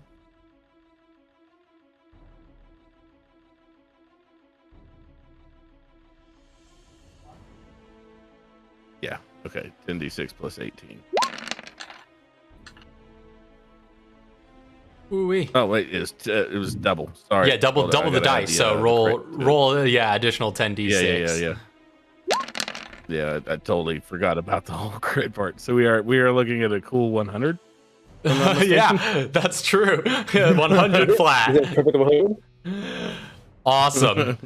As you just unload, the rounds climbing up until reaching her head region, and she's just like and reacting as each of these bullets impact against her form, knocking off chunks of almost rock-like flesh from her that have now solidified into this corporeal form.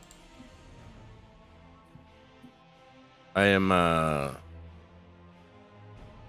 gonna like pace closer toward her, and then I'm gonna go ahead and light off another set of with my extra attack here, or my action surge. Right. Be walking forward, spinning that. Actually, can I have her do a con save on that and add a maneuver point of a limb shot and get her stunned? Ooh, limb shot. Well, let's see. That's a 22. That beats it. All right. Yeah, mine's an 18. All right. So she resists the stun.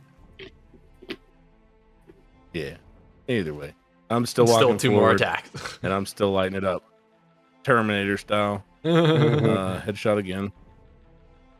Trigger is fully depressed. 16. 16 still hits. All right.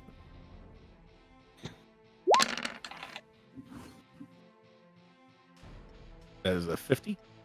All right. 50 points of damage. Lighten her up still as this constant barrage continues. And then I'm gonna do my last one as well as just another shot at her. Headshot. Oof, that's a 12. Still hits. Oh, thank goodness. All right. Oh, hits. He's just a scientist now. All right, 56. So we did a cool 206 damage right there, guys. So, like, Wow. this Oh, not robot- counting the explosive. So, like this robot screamed at this cloud. The cloud turned into an elderly woman, and then she got annihilated. Yeah, as over 30 rounds came her way. Oh, yeah, absolutely. After she caught a little fire. Yeah. Blew up and then. Yeah, absolutely. Well, shoot. She just took a buttload of damage. She's still standing, but she has been absolutely torn to shreds as you see a bunch of chunks of her just now missing as you are tearing through her form with this constant hail of gunfire. So, Kevin, you would be up next if Chauncey's got nothing else.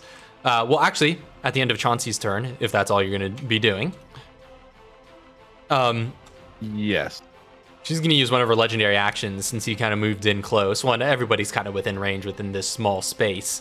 I moved right in. Yeah, she's going to use one of her legendary actions. A tentacle whips out of her back and kind of whips towards Chauncey. And she's going to try and make something of this, but she is in dire straits. That's a 28 to hit. That does hit. You take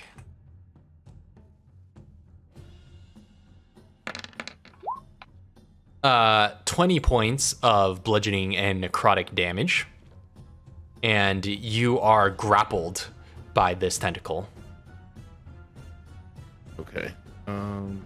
as it slithers around you and tightens around your body.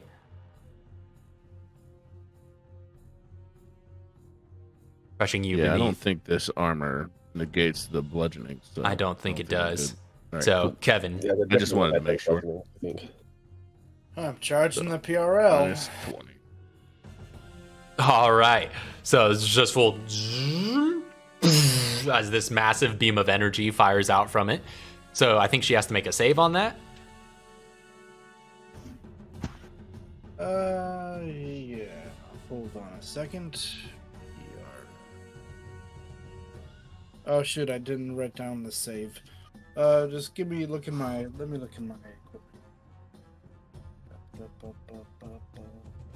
I wasn't totally. Okay, here it is. The save.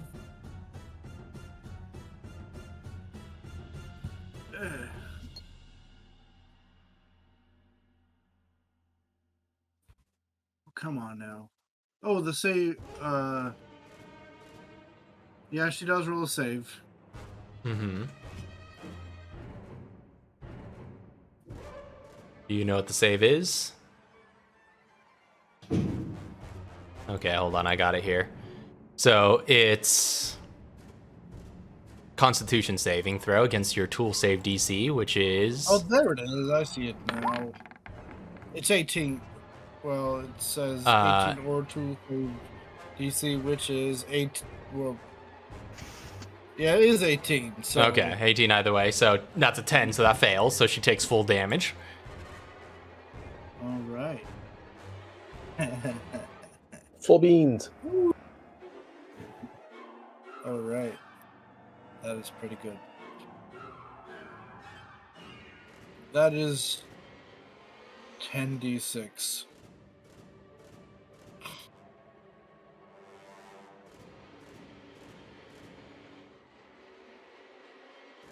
Oh, 30. I 30 just points. realized something that I did wrong. Hmm. But it's okay. I'll eat that one. I know better Okay. next time. All right, 30 points of flash damage to her. Yeah. This beam sears her form, and you see it just steaming and glowing in some parts after this hits her. You still got one more attack for, or does that take an action? I think that does take an action. Yeah, as an action. I'm So pretty that's sure, yeah. So that takes up your entire action. So are you keeping your distance from her? Yes. All right. So that's the after Kevin's turn. That would bring us to Scorpion. Unless you have any bonus actions you want to do. I do not think so. All right, Scorpion, you're up. She's still up? She's still up. All right. Is there anyone right next to her?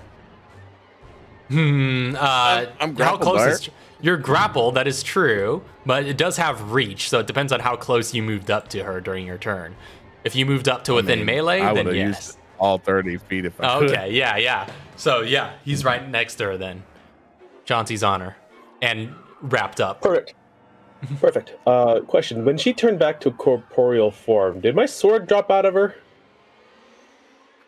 So you see, as like the entire thing, like almost within a second, it was pretty instant, just formed inwards. You saw like the katana almost as like a floating object within that mass, just kind of shrunk over to her back. I want that. Give it back. All right. So it's now just, yeah, it just got sucked in. Is now just stuck to the, not even like strapped on, but stuck to her back. Yeah. Bonus action spot. All right, she's been spotted.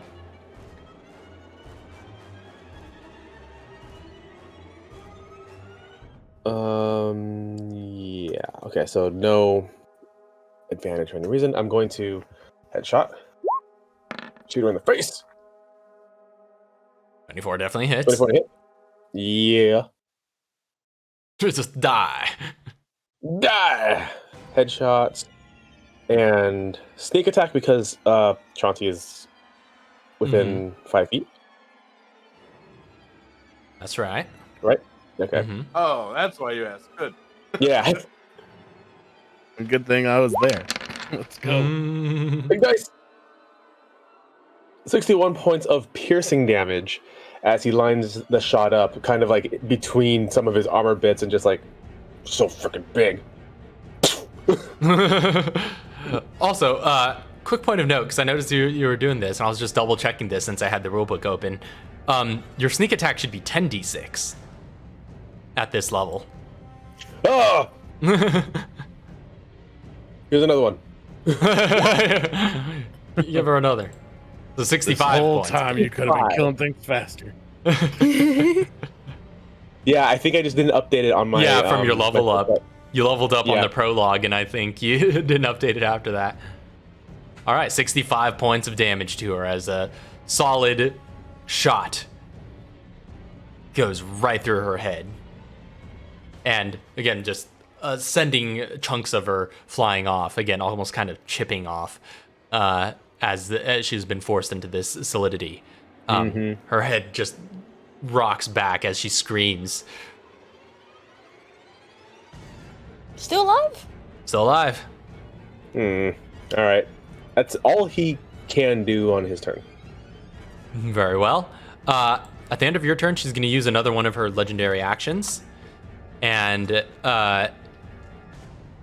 yeah, she's actually going to start backing out of this doorway as her form shifts and moves and actually goes out of your sight around the corner. Chauncey, she actually, the tentacle loosens around you and she loosens her grapple on you, so you don't go with her. Can I grab her grapple? Can I grab the tentacle and make sure it's still holding me? I will say, seeing as she's trying to get away, you can make an opportunity attack and use it to make a grapple check. So it'd be your athletics versus athletics or acrobatics for her. Okay. Athletics for me versus her acrobatics.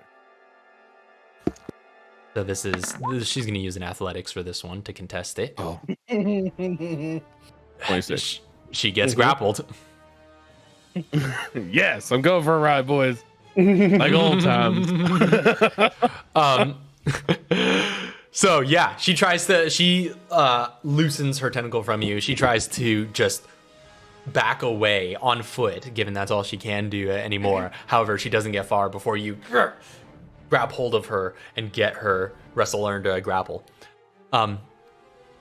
Yeah, so, well, next up will be her turn. So she, being in human form now, is not quite have access to her full range of abilities. So all that remains for her is to try and whack you with her tentacle and see if she can get you off. Go ahead. 29 to hit. Ow. Yes. 22 points of bludgeoning and necrotic damage. Uh-huh. So you need to make Okay. a strength save versus 11. Okay. I mean, that's my modifier on top of it, so. All right, so you need to roll in that one Yeah. to fail. No, yeah, not happening. Well, 28. Uh, He ain't going nowhere. no, yeah, she's still in place. So that's all she can do on her turn. So that is going to bring us back up to the top of the round. Enyo, I presume. Chauncey's at the top. Well, you and Chauncey switch places. We switch spots. Oh, we so- switch spots. Right. Yeah. So, as it comes back around to the round, so you do see her form beginning to drift a little bit as she's in Chauncey's grip. You see like the edges of her body beginning to soften and mystify, and she's beginning to look a little bit less corporeal. And so you get the sense that she will probably at least still be solid for the rest of your turn. But if you use your action on this turn to maintain the frequency, you could set it again to continue keeping her solid. Mm. I'm going to maintain the frequency. All right, you continue projecting that sound from your speakers at a pretty loud rate. So that'll be all your action, though. So unless there's anything you want to do with your movement or bonus action, we can move back to Chauncey. She'll probably move a little bit closer to the battle, but other than that... Understood. So you're pretty close. So you move forward. Chauncey, what are you doing? Oh, this Gatling gun's still spinning. So you're just holding on to her with one arm and just. Well, it's worth noting. Is that a two-handed weapon? Tentacle... What's that? Is that a two-handed weapon? Does it say two-handed on the properties? I'd imagine it would. Oh yeah. It's Yeah. So definitely a two-handed weapon. you would need at least one hand to maintain a grapple. Leg. Oh, see, I was hoping like she reached and grabbed me underneath the armpit, and now I just squeezed up against her, and I'm still holding on. But no, I will loosen the grapple to go ahead and continue to fire into her. Gotcha. The grapple's not as important as the damage I can lay into her. We're going to go ahead and run a headshot round.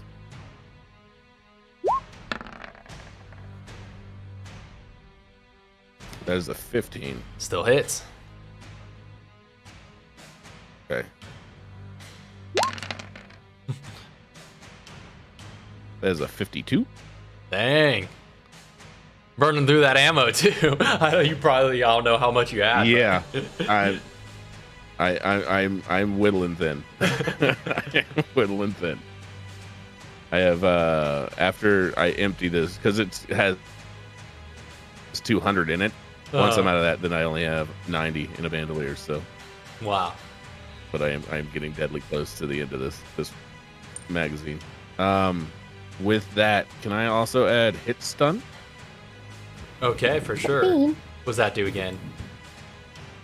It just stuns them. Let me reread it to you. I just looked at it. Just a hot second. I should have left it up. I looked at something else. So hit stun is it's once per turn. When you hit a creature with a weapon attack, you can cause them to become unable to take reactions until the end of your turn. You have advantage on your next attack roll against a creature while it's affected by this feature. Yeah, so you have advantage on your next attack then, and she cannot take reactions. Yes. And I am going to go ahead and hit her with some more bullets. Now I got advantage, so...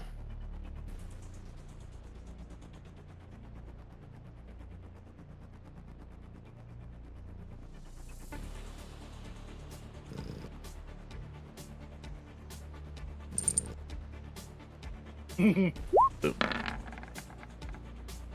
I was hoping to get. I hope 19 or 20. Yeah, that's the thing. The more is... when you use those kinds of features, advantage. The more you roll, the more chances you have at that crit. But it still hits. Yeah, but okay.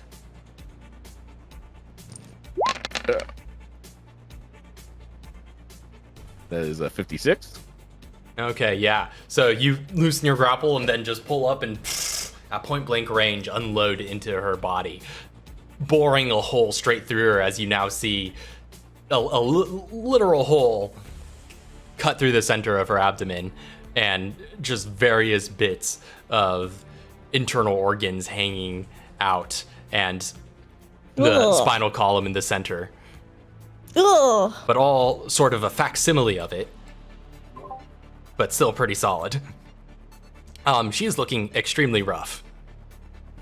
Say that again. I don't know if I should burn another maneuver point or not.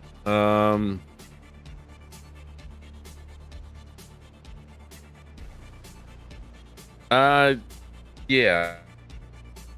So I'm going to lay into her again with my extra attack again. Or action surge, I mean. All right. You got one more. Oh, I got a total of 3, but we just took a short rest, so I got them all back. Oh, right. Yeah. Right. Yeah. With the way we have it on this homebrew.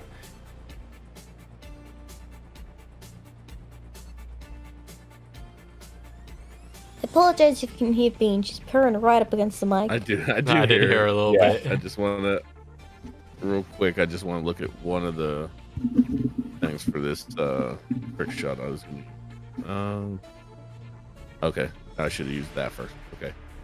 But yeah, I'm gonna go ahead and light her up with Another barrage of bullets. Dr. Campbell has some panic and fear in her eye. That is 24. It's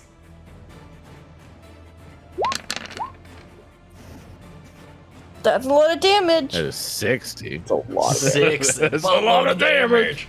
That's a lot of... Oh, man, you got some sixes in there. Yeah. All right, you're tearing her to shreds. And as these bullets continue to cut through, she's still standing, but she is in dire straits. A lot of these rounds, almost like as the kick rides up, you'll practically sever one of her legs from the center of this form. And she's like limping downwards, almost leaning on you. And it's just like... What a twist of fate then, Chauncey. Save you only to have to go out by your hand. I just smirk at her. I'm gonna use precision shot on that one as well, so that gives me advantage on my next attack. And All right. also that gives me the ability to use skill shot, which is adds a plus 1d10. Do I Oh, use yeah. that now? Well, it's if or you do I hit use on that in the next one you're using. So the skill Yeah, shot. so I'm using the yeah. the skill shot is precision shot, so that goes on the next shot then. Yeah, or is that's that on the next shot. Shot I just took. Okay. Yeah. So it applies to the one that you use Okay, the so maneuver if- on. Which in Okay, this case, if it alright. gives advantage, So- yeah, it'll be advantage on this next attack. Then if that hits, you get to add the D10 on top.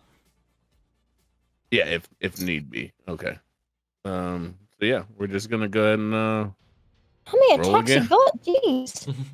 I get 4. With an action and that's surge, if yeah. I'm not using Vanguard. That's true. And actually, I can go. No, I can't. I can't action surge multiple times in one turn. So No, not more than once in a turn. Can you imagine? oh, if you I have an could, though? advantage.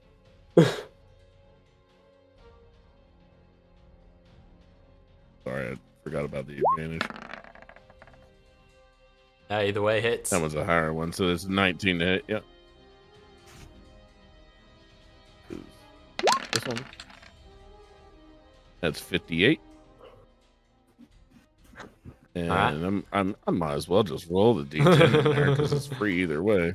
3 D10s. Hey! Oh, and it's a 10. So 68. How do you want to do Is she this? dead? Yeah! Oh! She's Um, dead! As I'm lighting up those last couple rounds, can I loosen like one hand off of the gun and just like kind of grab her by the throat? She's like, "How this ends?" And I'm like, "Yes." Grab her by the throat as I just hold the trigger, not caring where it's hitting her at, as long as it's hitting her, and just letting it melt her in half. Gotcha. Grab her by the throat, hold her in close for this glory kill. And as she's like being clutched in your grasp, there's like a moment of resignation that you see in her eye. And looking to Enyo and seeing how the research that she had conducted has now been used against her, and realizing the weakness of the Spectre virus that is being exploited here. She just says, making eye contact with Enyo in her last moments, "Keep that handy. You'll need it." Before split in half by a kick of gunfire going up her.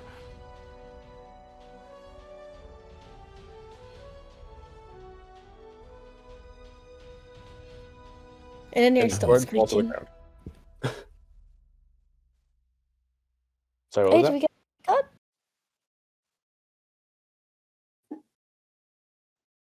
Okay, well, Kind of like sling. Oh, go ahead. I was just gonna say, what was that on from you guys? And you're stop screeching. Mm-hmm.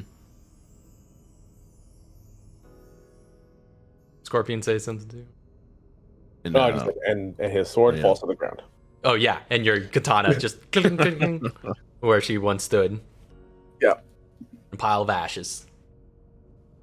Rose asked if we got a key card from it from her body? Don't see any key card here. The Scorpion will approach and retrieve his sword, resheath it. How's Enyo's voice box doing? So there's a number of things that need to happen here after the fact. So I'll say, Enyo, make a Constitution saving throw. And seeing as the short rest transpired also, I forgot to do this last time, but we'll let it slide for the first part. But but on this one, I won't forget, everybody make Charisma saving throws. Oh, yeah, that's right. I'm natural. Why am I even looking at my my sheet? It's not even 21 for the con. If it's not attacking, I'm good. Oof. 8. That's 21 for con. Let me do charisma now.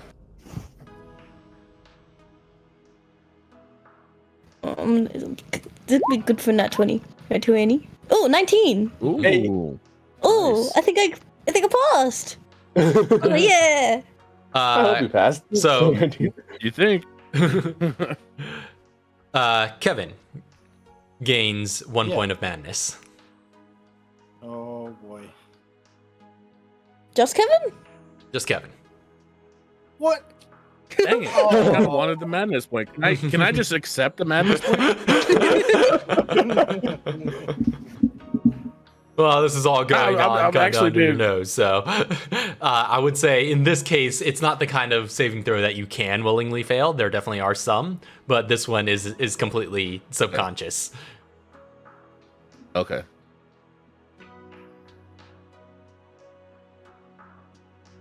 I was in a rush to give it whatever you made us roll earlier for. But it was something else. I can't remember what the save was, but I was like, "Dang, The wisdom already save. had a madness." So hold the on. wisdom Well, how save. many I how already knew I had many a 0. points of madness does Kevin have? 2. Okay, 2 points of madness. So you gain a compulsion. Ooh. A what now? Compulsion. Whoa. A compulsion. Is this new? You are compelled to do something. I don't remember if anybody got to this level of madness last time, but I think so. yeah, I think somebody I think did. so. But you